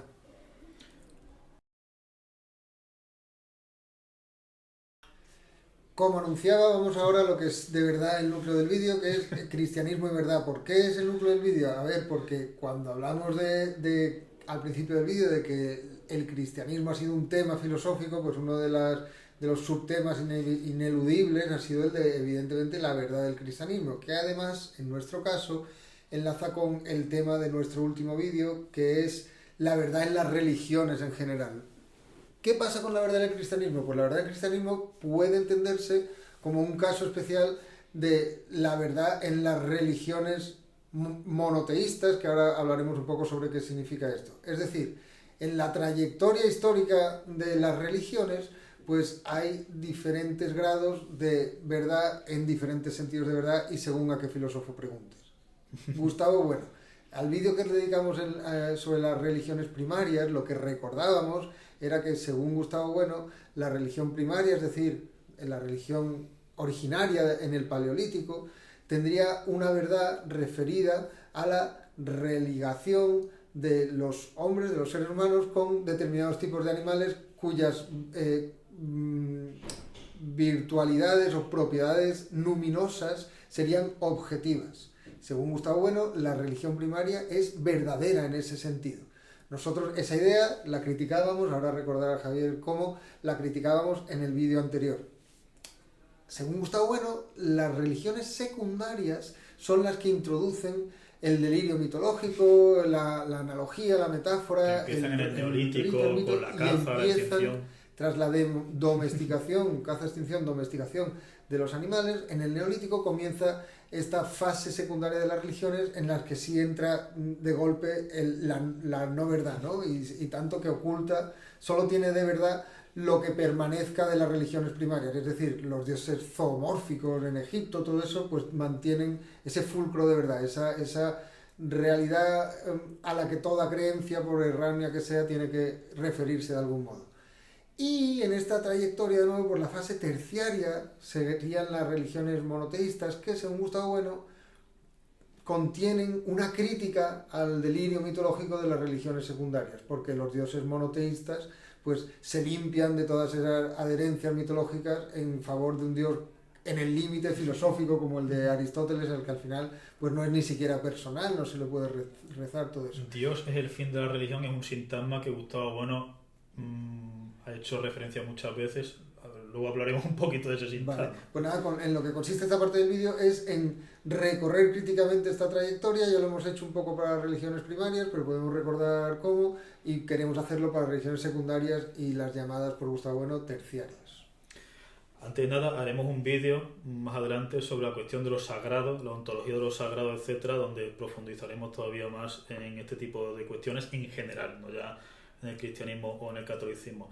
Efectivamente, Gustavo Bueno, en El animal divino, presenta como condición de posibilidad de la propia filosofía de la religión que la religión sea verdadera.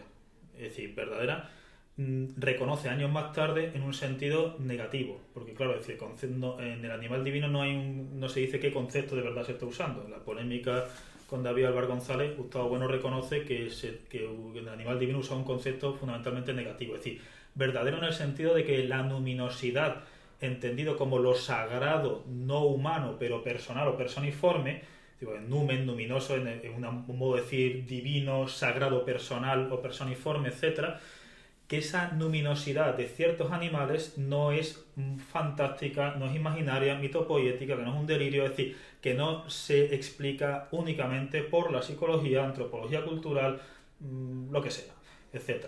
Y que gracias a que hay una verdad nuclear, es decir, que hay un núcleo, es decir, de que ciertos animales son númenes y además que su luminosidad es real y objetiva, no significa, Gustavo Bueno dice, no significa que sea absoluta, que los números sean en sí mismos, es decir, los números se representan, aparecen como luminosos en ciertas condiciones de codeterminación.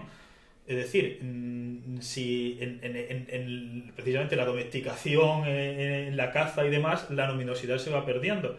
Y Gustavo Bueno pone el ejemplo de los colores, es decir, los colores son objetivos, los gradientes, etcétera, pero no se puede que sean absolutos, que sean en sí, porque implican una malla de relaciones o de codeterminaciones con los seres humanos, pero no son puras delirios, fantasías y demás.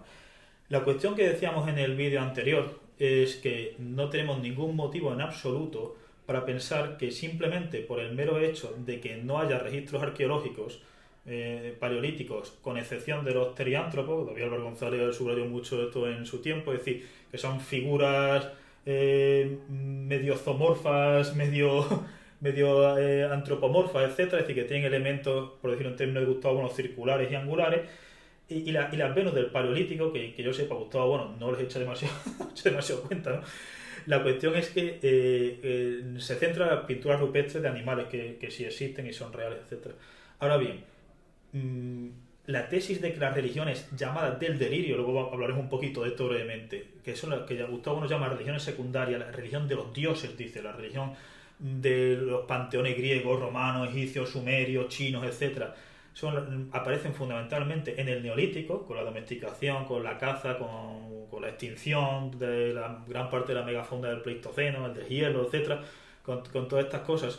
Implica de que, aunque Gustavo Bueno reconoce tenuamente alguna huella de pensamiento mitopoético en el Paleolítico, tipo, de nuevo, la polémica con David Álvaro González, de que probablemente no hubiese religiones primarias puras, pero que eso no altera el núcleo de verdad, de luminosidad real, tal y cual.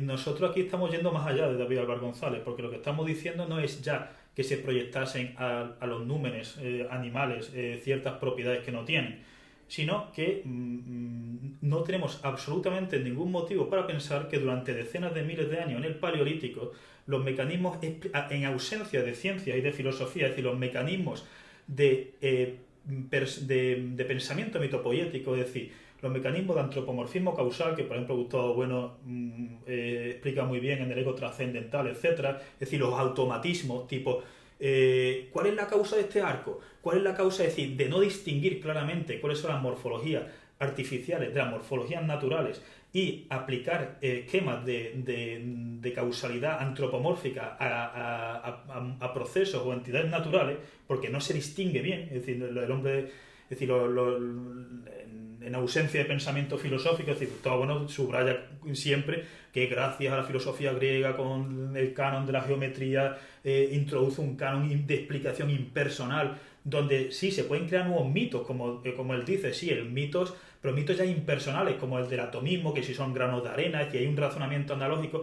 La cuestión es que en ausencia de pensamiento filosófico y científico no hay ningún motivo para pensar que los seres humanos en el Paleolítico durante decenas de miles de años no tenían todo tipo de explicaciones fantásticas, disparatadas, mitopoéticas, sobre el sol, sobre la luna, sobre la muerte, sobre los bosques, por supuesto sobre los animales, sobre otros seres humanos y demás. Y por tanto, que el animismo en general aparece en el Neolítico, o que dioses antropomorfos aparecen o que explicaciones, es decir, reorganizaciones analógicas, de decir, pues quizás estamos en la cúpula celeste, es como si estuviésemos viviendo dentro del ojo de un gigante. Yo qué sé, cualquier tipo de explicación fantástica. Sí, son sociedades lingüísticas en las que tienen que dar cuenta de su mundo. La propia representación pictórica, como dice el propio Bueno en El animal divino, implica una simbolización necesaria para la luminosidad. Exacto, porque antes son las religiones naturales que él llama, claro. Es decir, todavía no son religiones positivas porque todavía no hay un lenguaje fonético. Entonces sería muy raro fingir que ese lenguaje era una especie de matesis universales leibniziana, una descripción adecuada al mundo y no incluye ningún tipo de combinación, como son pictóricamente los tetiomorfos, pues no incluye ningún tipo de recombinación fantástica, o que no se preguntaban sobre eso, es decir, no tenían ciencia ni filosofía, por tanto es imposible que tuviesen explicaciones verdaderas sobre el sol, sobre la luna, sobre las estrellas, sobre los animales, sobre la muerte, sobre los terremotos, pero no, durante decenas de miles de años casualmente no había, es decir, porque si no lo que estamos es asumiendo una especie de buen salvaje ilustrado, racionalista, que diga, el hombre paleolítico es religioso, pero solo en lo que la religión tiene de verdad, es decir, la objetividad del numen. Bueno, sí, pero eso tiene que ir envuelto de otra cosa. Primero, que puede haber otras fuentes, no solo el numen, por lo que tú estás diciendo, de por qué no va a haber un animismo y demás. Reducir eso, como hace Bueno, al psicologismo.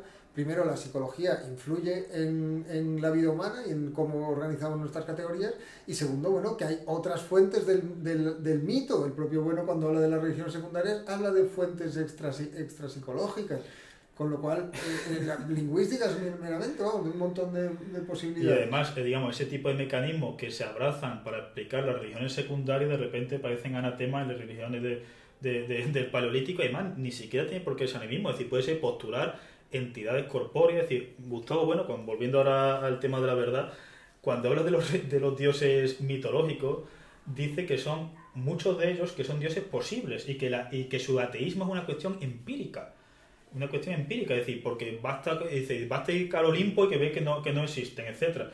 Es decir, se puede postularse en los seres humanos del Paleolítico, pues entidades corpóreas, es decir, ni siquiera tienen por qué ser animistas, pero probablemente, es decir, en mi ejemplo anterior decía que si tenemos una tendencia, y hablo de tendencia porque no es necesario, es decir, como cuando los sesgos cognitivos, el sesgo de confirmación del actor observador, el sesgo es decir, todos los sesgos cognitivos, tenemos una tendencia hacia ellos, que no es necesario, porque precisamente con la filosofía, con el pensamiento científico, etcétera, podemos en gran parte, no totalmente, liberarnos o presentar modelos explicativos que no caigan en ese tipo de cosas. Es decir, si los niños, y la gente recuerda a Piaget, oye, que muchos antropólogos y muchos psicólogos sociales, es que siempre cuando se habla de esto ocurre muchas veces con algunos discípulos dogmáticos de Gustavo Bueno, que las referencias que escuchan siempre las hacen a través de Gustavo Bueno. Animismo, dice Taylor y Piaget.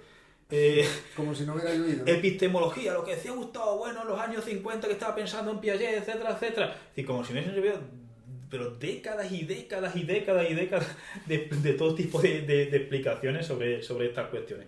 La cuestión es que si los niños tienen una tendencia a personificar objetos impersonales, por una serie de... Esto está muy comprobado experimentalmente, teóricamente, etcétera, etcétera, es absurdo pensar que en el Paleolítico no ocurrirán estas cosas. Y de hecho... Por cierto, esto me recuerda, no sé si querías que lo dijera o no, pero hay una polémica en el vídeo anterior, en los comentarios, con un diputado que básicamente ante esta frase de si los niños... entonces la religión se reduce a una proyección de los niños sobre... Y no se trata de eso. Se trata dice de... tantas vueltas para acabar diciendo que el núcleo de la religión se reduce al niño que llama tonta a la Se trata de lo que... Es decir, eso no es ni un hombre de paja, eso es un pre-hombre de paja. Es decir, si fuese mejor sería un hombre de paja, pero todavía no llega ni a eso, ¿no? Es decir, que lo que estamos hablando de un enfoque multidimensional y de decir que no hay ningún argumento, aunque no haya registro arqueológico, para pensar que durante decenas de miles de años los seres humanos del Paleolítico no usaban esquemas de antropomorfismo causal, animista, etcétera. Y el que diga lo contrario, pues estamos deseando de escuchar cuáles son sus argumentos para decir, pues mira, durante decenas de miles de años, hasta que no llegó el Neolítico, hasta que no se extinguieron los animales, de repente esos mecanismos estaban bloqueados en la cabeza de... Exactamente, porque según el propio Bueno, las religiones secundarias se caracterizan precisamente por toda esa masa de mecanismos que llevan a razonamientos que consideramos retrospectivamente falsos y que son los razonamientos propios pues de la metáfora, de la analogía, del mito, y que según Gustavo Bueno inundan toda la fase secundaria. Entonces, y que llama del delirio, aunque por otra parte dice que toda creencia, esto lo hemos subrayado muchas veces... Esa es la segunda parte. Cuando dije que íbamos a hablar de la idea de verdad en las tres fases, pues ya hemos hablado, creo, tanto en el vídeo anterior como ahora, de la primaria, ahora de la secundaria. Y efectivamente, toda creencia tiene un fulcro de verdad.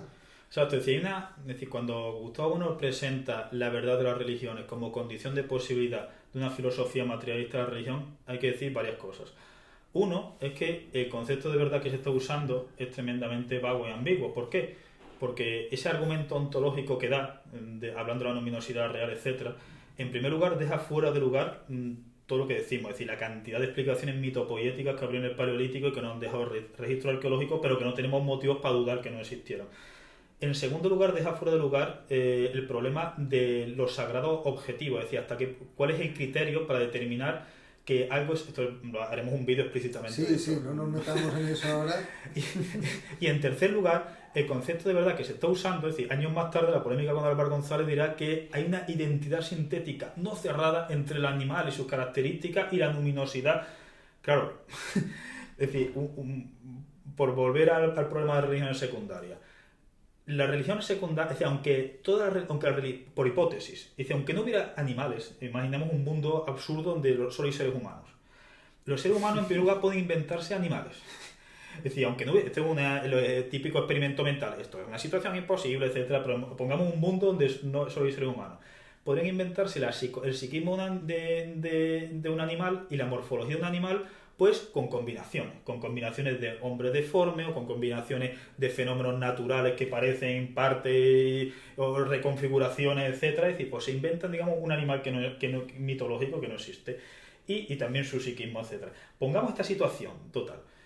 Aquí habría que decir que hay un fulcro de verdad, por lo que Gustavo Bueno habla del momento ontológico de toda creencia. Pero la cuestión es que aunque las religiones fuesen falsas en ese sentido, de que sí hay un fulcro, pero toda la creencia tiene un fulcro y por tanto el espiritismo tiene un fulcro y la creencia de los demonios chinos tiene un fulcro y el terraplanismo tiene un fulcro de verdad, porque toda creencia, dice Gustavo Bueno, desborda en su momento ontológico los momentos oblicuos, epistemológicos o psicológicos, es decir, que remite a algo del mundo, que remite a la propia ontología del mundo, es decir, básicamente que una alucinación o un sueño es una configuración de cosas reales, básicamente, no tenemos la capacidad para inventar. No hay sentido sin referencia. La cuestión, exacto.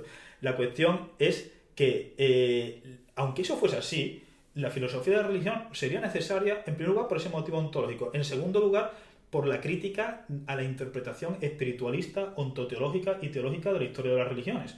Es decir, por decir, no, pero es que hay en el fondo estas la historia de la religión es la progresiva revelación, etcétera, etcétera, de un Dios monoteísta, tal y cual.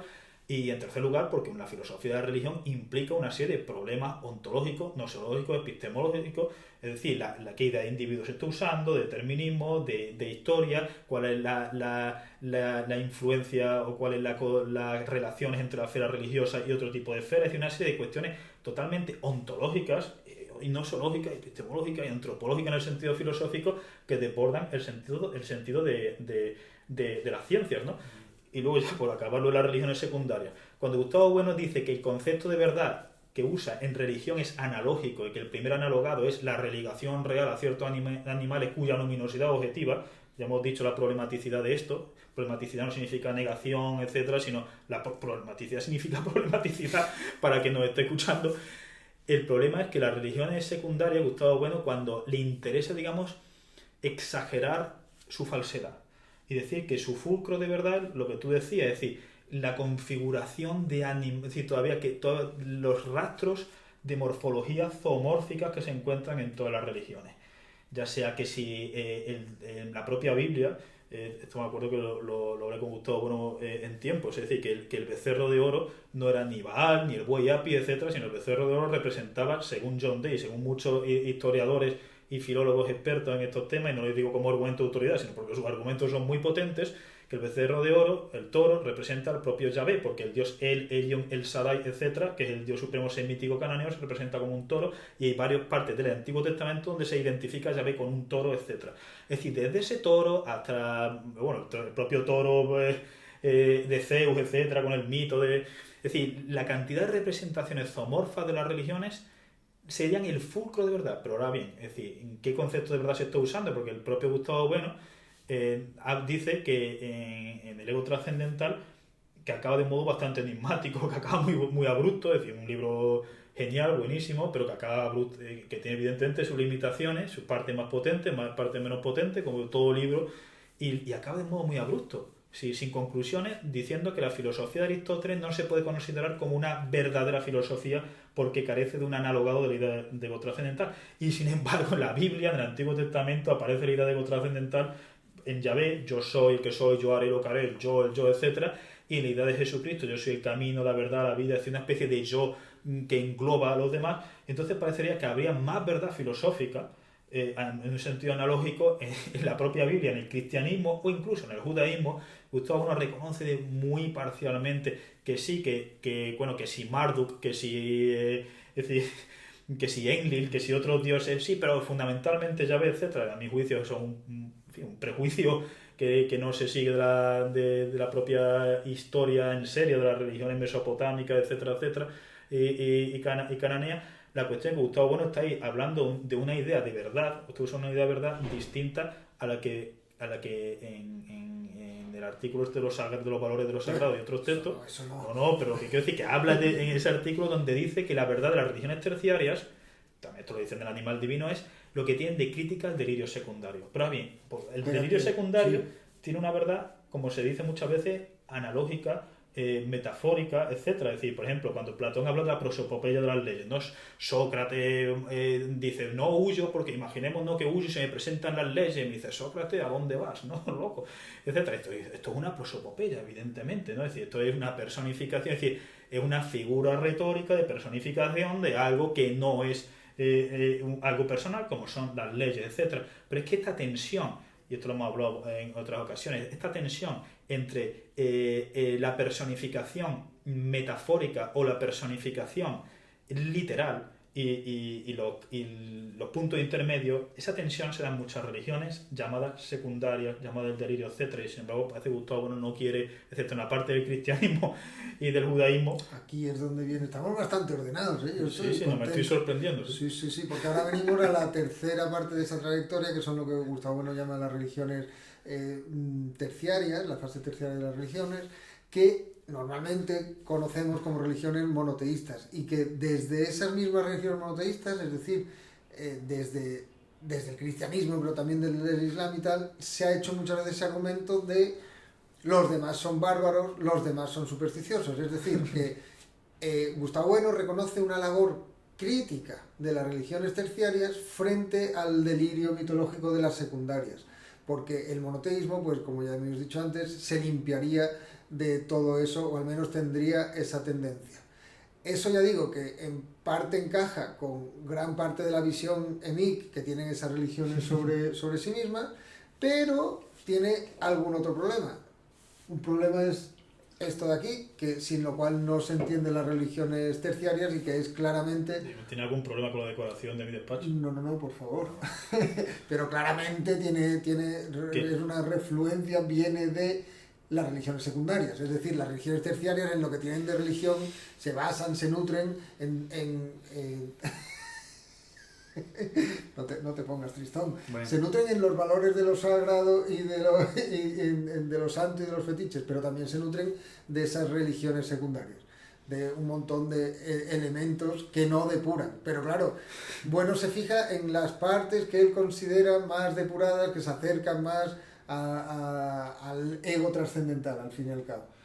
Es que, efectivamente, además hay que decir varias cosas. En primer lugar, cuando se habla de hecho, en el anterior vídeo estamos hablando de religiones monoteístas y hubo un corte, un error trascendental y se cortó el vídeo allí. Casualidad. Decíamos que la religión monoteísta, en el fondo, es una especie de oxímoron.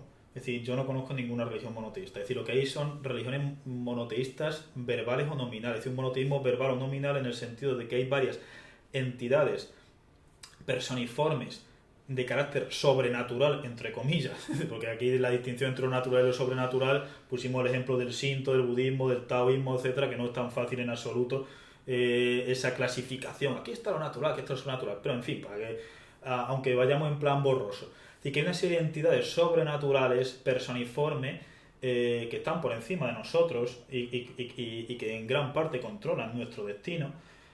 Eso está en todas las religiones. Es decir, lo que puede haber es una especie de monolatrismo o de noteísmo. Es decir, cuando se habla de Amenhotep, ¿no? Es decir, de Akenatón, etcétera, ¿no? Del periodo de Amarna y demás, que dice que Atón es el único dios, etcétera, probablemente allí lo que hubiera, y inicia un proceso de iconoclastia con el arte de Amarna y demás, de persecución de sacerdotes, etcétera, de cerrar templos de otras religiones. Probablemente lo que veis ahí es un monolatrismo y demás. Y en el judaísmo lo mismo, es decir, en el judaísmo primigenio Yahvé estaba casado con Asera, además, etcétera. Pero es que los dioses, es decir, y esto aparece en la Biblia, que Yahvé o el dios Elion, el Shaddai, gobierna sobre un comité de dioses, esos dioses se transforman en ángeles. Pero es que tienen las mismas propiedades. Dice, no tienen las mismas propiedades porque el poder viene de Dios. Bueno, exactamente igual que en los panteones de otras religiones y demás. Esto no lo estoy diciendo con ningún tipo de carga axiológica, sino simplemente que hay un doble estándar cuando alguien va a la India y dice, ¿esto qué es? Un dios, una diosa. Están viendo eso, los arqueólogos hacen mucho, Dios y diosa por otro lado. Pero llegan al catolicismo y dicen, aquí ya no. Es como la mitología, ¿no? Es decir, que es el argumento, perdona, de los musulmanes contra el exacto, los politeístas. Contra la Trinidad por politeísta, y ya cuando los juntas santos, todos los etcétera. santos, los ángeles y todo eso, dices, ¿esto qué es? Claro, es decir, los católicos lo que dicen son divisiones fundamentalmente de la división entre la tría, la dulía y la hiperdulía. Traducido. Es decir, que a Dios, a las personas de la Santísima Trinidad, se les adora, pero a la Virgen o a los santos o a San José se les venera. Y la hiperdulía es decir, la Virgen se la hipervenera, pero no se la adora. Ahora bien, es decir, si uno va a templo budista o a templo de Confucio, etcétera, cuando están rezando allí, dice, oye, usted está adorando. Y dice, no, yo no estoy adorando, yo estoy agradeciendo, yo estoy reconociendo, si no usan la palabra adorar, o si lo usan en una mala traducción, etcétera. Es decir, que esa división, y sin embargo no tienen reparos muchos teólogos cristianos de decir, mira, los devas en la India son dioses, no sé qué, no sé cuánto, etcétera. Es decir, hay un doble estándar, y también un doble estándar en la propia consideración de lo que Gustavo nos llama religiones terciarias. Porque fundamentalmente empieza con el judaísmo, es decir, cuando Filón de Alejandría toma la metafísica griega y la junta con la... proceso que además existe antes de Filón de Alejandría, la época del Imperio Seleucida, etcétera, la traducción a la Iglesia de la Biblia de los 70, donde se empiezan varios de los libros sapienciales, donde se introduce el concepto de esfera. En fin, al margen de que la influencia griega es mucho más compleja, pero al margen de eso, la cuestión es que las llamadas religiones terciarias, es decir, religiones donde hay una tensión estructural no resuelta entre el lado filosófico, metafísico, más abstracto, que tiende a la creencia en un Dios impersonal, o a lo sumo un Dios que, aunque fuese personiforme, no puede ser religioso porque o es inmutable, o porque es perfectísimo, o porque no interviene en el mundo. Es decir, en esos dos límites, es decir, esa tensión que Gustavo Bueno reconoce tenuamente en algún lado del animal divino cuando pone el hinduismo o el budismo como religión terciaria, pero esa tensión, en primer lugar, está obviamente en gran parte de Grecia, sobre todo con los propios presocráticos y Platón y demás. Es decir, Tales de Mileto habla de los dioses, pero es que Heráclito habla de Zeus y Platón no ya habla del demiurgo, sino es que habla de dioses, etcétera. Dice, no, critica a la poesía y el argumento. Sí, pero habla de esos dioses, lo está depurando en gran parte, pero es que está en Séneca, en Epícteto, en Marco Aurelio y está en Cicerón. Entonces, quiero decir, si Séneca o Cicerón, etcétera, están hablando de un deus, etcétera, y no están diciendo esto totalmente contradictorio con la religión de tradición de la religión de la Trinidad Capitolina, de Júpiter y Minerva y tal y cual, uno, lo que sea, en el momento que no están diciendo eso, o sobre todo Barrón, por ejemplo, Barrón cuando dice claramente que hay una teología filosófica frente a una teología poética, etcétera, en primer lugar hay que reconocer, hay que criticar ese prejuicio, digamos, abrahámico, de raíz abrahámica, de que las religiones superiores son las que vienen... No, hay que descolonizar el concepto de religiones terciarias. No, en primer lugar decir que, sí, que hay un cierto sesgo... Totalmente tradicional. Es decir, Gustavo Bueno sería ateo, católico, etcétera, pero Gustavo Bueno en gran parte tenía una influencia, una historia, que habían historias sobre Mesopotamia y sobre Asia y sobre... que en gran parte pues está hecho con prejuicios de la época, etcétera. Y no digamos ya la tensión, por ejemplo, esto sí Gustavo no lo conocía, en el Vedanta de Sankara, donde Brahman es absolutamente impersonal, etcétera. Pero es que en el jainismo no hay, es decir, sí están los devas, pero los devas son casi como los dioses epicúreos, es decir, ni te van ni te vienen. Pero el jainismo de Mahavira, Algina, etcétera, dice claramente que el mundo no ha sido creado por un dios, pero es que en el budismo también hay una especie de cosmología atea o como mínimo agnóstica. Y en el Shinto hay una clara tensión entre interpretar los kami como entidades personiformes o ni siquiera como entidades, que es lo que dicen, por ejemplo, varios de los sumos sacerdotes del sintoísmo, es decir, del santuario en Ise, en la prefectura Mie, etcétera, es decir, con las grandes autoridades del Shinto y demás. Y esto también lo enseñan en la universidad donde se forman los sacerdotes Shinto en Shibuya, que los kami no son entidades, sino que son propiedades o manifestaciones de Musubi, que es un principio impersonal, que algunos hacen analogía con el Elan vital. Es decir, esa tensión está en el taoísmo, del Tao impersonal, está en el confucianismo, está en el moísmo, está en el budismo, está en varias partes de los Upanishads, está en el Shinto, etcétera, etcétera.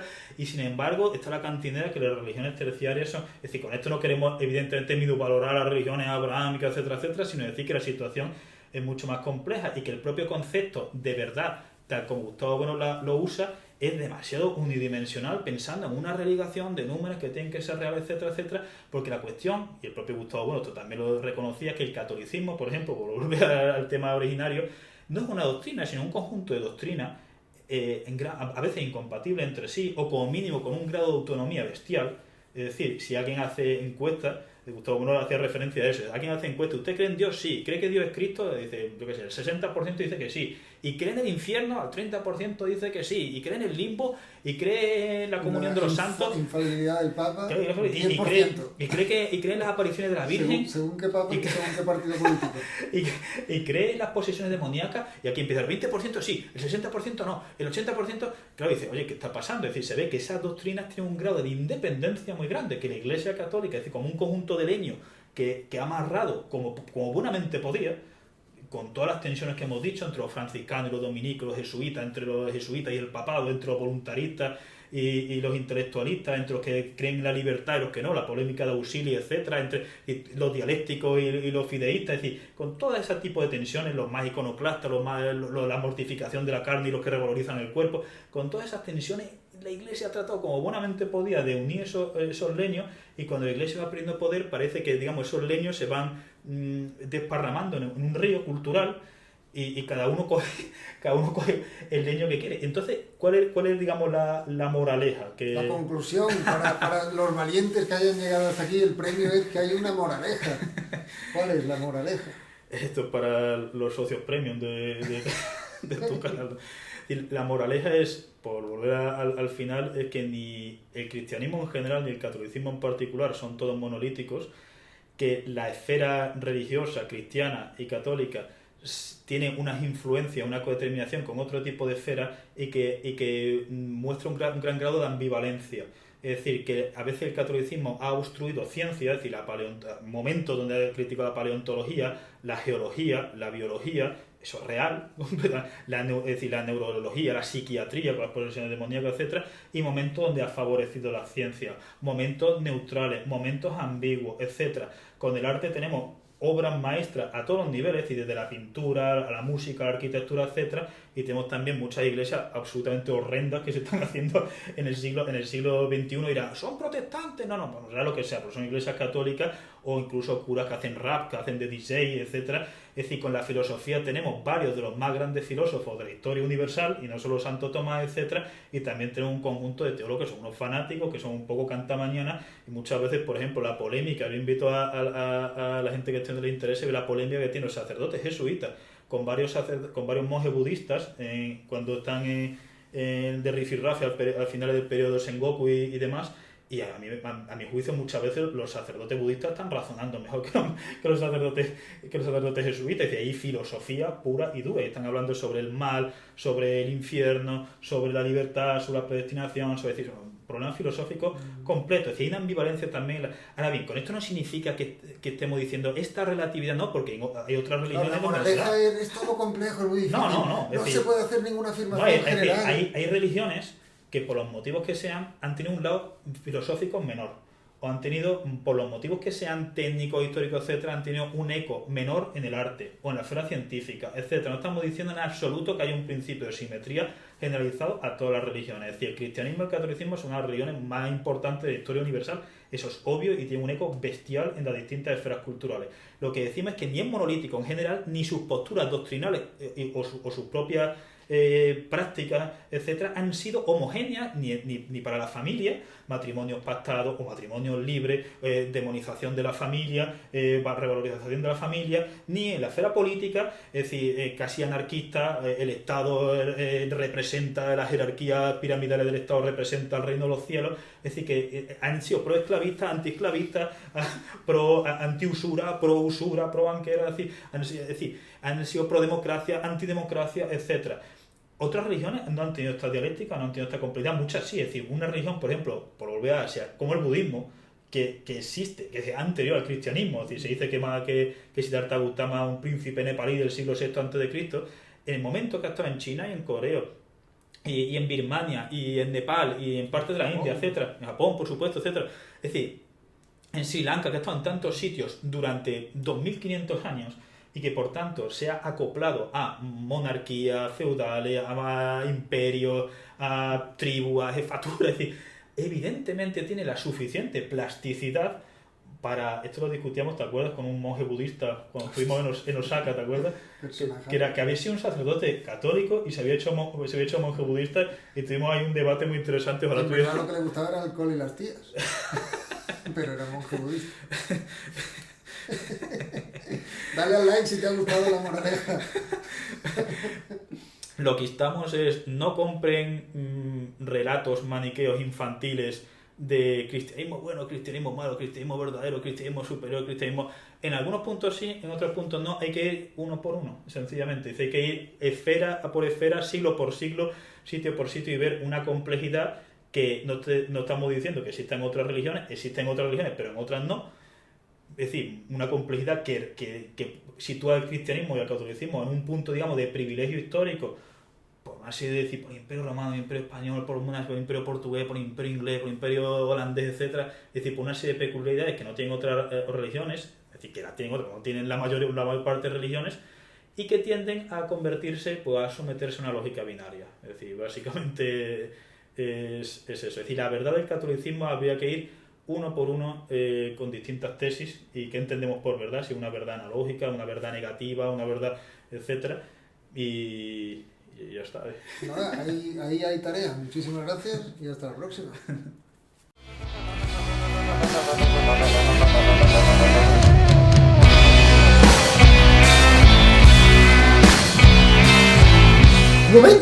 momento, no os vayáis, que se nos ha olvidado una cosita. Bueno, se nos ha olvidado, no. A él. Sí. Dilo, que te quema la lengua. Esto es importante, por cierto. No, queremos hablar de muchas cosas, pero bueno, ya las iremos hablando en otros vídeos. Tenemos planeado unos 100 vídeos de... No, pero hay de una los- cosa, hay un asunto importante. No, es decir, un asunto que a veces, digamos, se ningunea, en el sentido, por ejemplo, de cuando se comparan las sociedades protestantes con las sociedades católicas o las sociedades católicas con las sociedades orientales, etcétera, usar Desprecio por criterios. la estadística, ¿no? Exacto, es decir, que a veces se usa, muchas veces, para hablar, digamos, de cómo el franquismo, España llegó a ser, no sé, la 10ª potencia mundial, o yo qué sé, la alfabetización masiva, la Ahí incorporación se de la mujer. usan indicadores estadísticos sociológicos y sin Exacto. embargo cuando se habla Sociométrico, econométrico, del etcétera. supuesto respeto al cuerpo, por ejemplo, en el catolicismo, Exacto. no se habla de la famosa corbata colombiana, ¿no? O de cuántos asesinatos hay en México. Exacto, es decir, o incluso decir, cuando Durkheim, que es digamos el primer sociólogo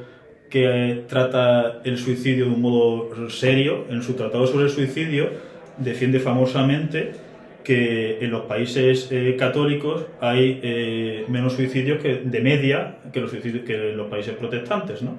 Claro, esto le ha venido muy bien a muchos apologetas. Aquí hay dos cosas que decir.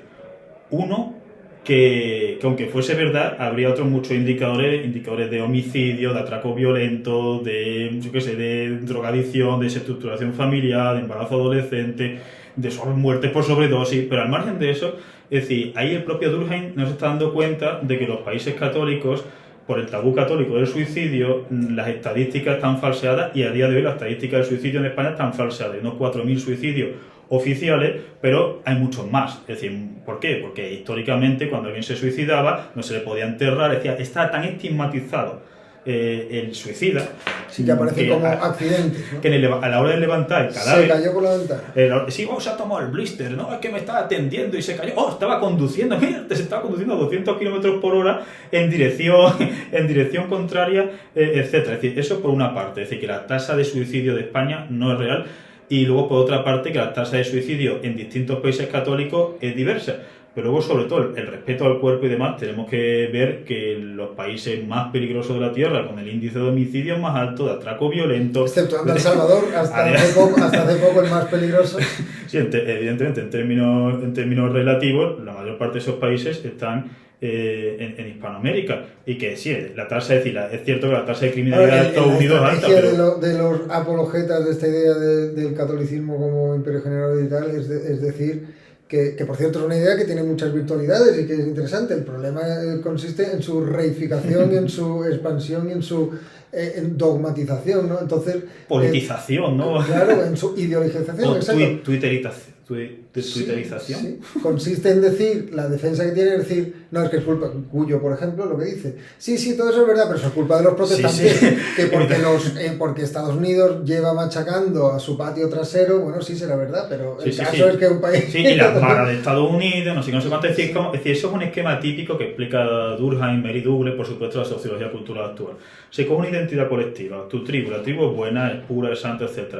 Hay que reconocer que ocurren problemas. Los problemas vienen siempre de una influencia externa. Es decir, los problemas de la Iglesia Católica, que se ha hecho protestante, o se han hecho progres... La Fundación Gustavo Bueno está publicando unos vídeos sobre este tema de Pozo Fajarnes con 2 sacerdotes sobre esto de la protestantización de la Iglesia Católica, que es como decir, el mal está contaminando el bien, ¿no? Sí, y luego ya, digamos, si se comparan sociedades católicas con las malvadas o irracionales sociedades orientales, es decir, los índices de homicidio, de atraco violento, de desestructuración familiar, de embarazo adolescente, de sobredosis, de tiroteo en Japón, en Singapur, en Taiwán, en Corea del Sur, es que son de chiste, es decir, son de chiste comparado con prácticamente cualquier país de la hispanidad, pero incluso en España, es decir, la tasa de robo violento en Japón es 300 veces más baja que la de España, etcétera, etcétera.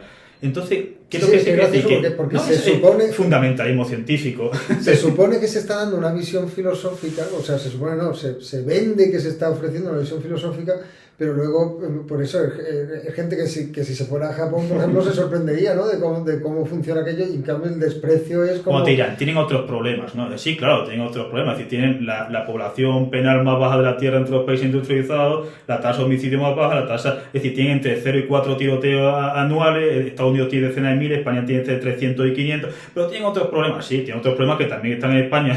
Es decir, pero sobre todo yo muchas veces me he encontrado el desprecio, lo que tú dices, a los índices sociométricos cuando interesa. Es decir, cuando interesa, sí, el franquismo, no sé cuánto, etcétera, o con el PSOE, el paro, no sé cuánto, pero de repente, para comparativas entre países, porque claro, lo que decía es que en Estados Unidos, efectivamente, aunque a día de hoy la tasa de criminalidad sea bastante más baja que los 70, 80, etcétera, sigue siendo astronómicamente alta simplemente en comparación con España, de modo heterogéneo. Es decir, Estados Unidos tiene sitios más seguros de los que yo he visto en ninguno de España, lo hemos visto muchas veces, casas con las cosas caras por fuera, sin barrote, etcétera, y luego tiene ciudades, Baltimore, Chicago, Los Ángeles, etcétera, que tienen unos índices de criminalidad bestial, pero es que hay países protestantes con unos índices de criminalidad violenta y de homicidio y de sobredosis muchísimo más bajos que la mayor parte de países de la hispanidad. Entonces, claro, es el doble estándar, como cuando se hablaba de Europa como biocenosis, y luego los países de la hispanidad prácticamente es difícil encontrar alguno que no haya tenido peleas o tensiones con los dos vecinos, pues eso parece que se aminora, ¿no? Pero la identidad, entonces, es decir, es otro esquema típico de la sociología que la sociología cultural usa para explicar la vida tribal, ¿no? Es decir, las identidades colectivas se crean, que esto hemos hablado en muchas ocasiones, es decir, se suavizan o se ponen de modo súper fuerte según convenga. A veces el mundo occidental, a veces la cristiandad, a veces el catolicismo, pero el catolicismo no, porque tú quedas afuera Francia. Entonces, en el caso de Santiago del Mesías, la iberofonía, ¿no? de lo que hablábamos, etcétera. Y entonces ahora, claro, por lo visto China está metiendo un montón de caña al estudio del español. Imagínate que de repente hay millones de... Pues entonces ahora China pertenece...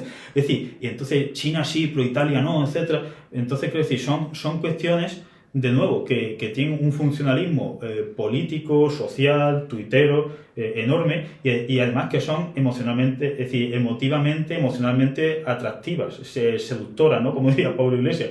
Porque hay gente que, claro, que nos puede decir, es que vosotros lo que decís es que las cosas son muy complejas, y dice, yo lo que quiero es una historieta de un Beta Salvador que pueda seguir pasito a pasito, etcétera, es decir, una historia que sea atractiva. No es que lo que digamos sea muy complejo, es que es más filosófico que ideológico, y ahí siempre al final volvemos a esa clave, ¿no? La distinción entre filosofía e ideología, y cuando haces una narrativa de esas, dicotómica, binarista, y al fin y al cabo, pues, simplificadora de brocha gorda, pues lo que estás haciendo es ideología. Y los dobles estándares, ¿no? Incluso decir, para decir, no, es que mira, el Imperio Español, es decir, que yo soy el primero que critica Disclaimer, el primero que critica la leyenda negra de España, etcétera. Pero cuando se usan dobles estándares, tipo, mira lo que había hecho el Imperio Español cuando el Imperio Británico todavía no había, o el Imperio Inglés todavía no había hecho nada. Coño, porque empieza más tarde, como si decimos, mira lo que había hecho el Imperio Otomano antes de que el Imperio Español. Están comparando cosas que son completamente, que están en otras fases. O cuando tú decías perfectamente, es decir, Gustavo Bueno, cuando habla de imperios generadores y depredadores, basado en Sepúlveda, los imperios serviles, civiles, etcétera, dice claramente y de modo meridiano que esa clasificación es dicotómica, porque toda generación implica depredación y todo imperio depredador implica generación. Entonces es una cuestión de grados que además hay que ver pormenorizadamente dónde se da, es decir, en qué se genera. En infraestructura, en esperanza de vida, en ciencia, en universidades, político, en qué se depreda. Político, ¿no? Exacto, porque vamos, se depredan unas cosas, es como la medicina, las cosas no es tan fácil para decir, los medicamentos te sanan, porque no te pueden sanar en unas cosas y enfermar en otras. Ya nos estamos metiendo en el tema de otro vídeo que va a ser sobre las drogas. Es verdad. Es verdad, Los no superiores. habría que dejarles que se vayan, que estos señores tendrán que acostarse. Pero que tienen que hacer algo ¿no? que escucharnos a nosotros horas y horas. y Ya horas. habíamos terminado y este era un pequeño excurso.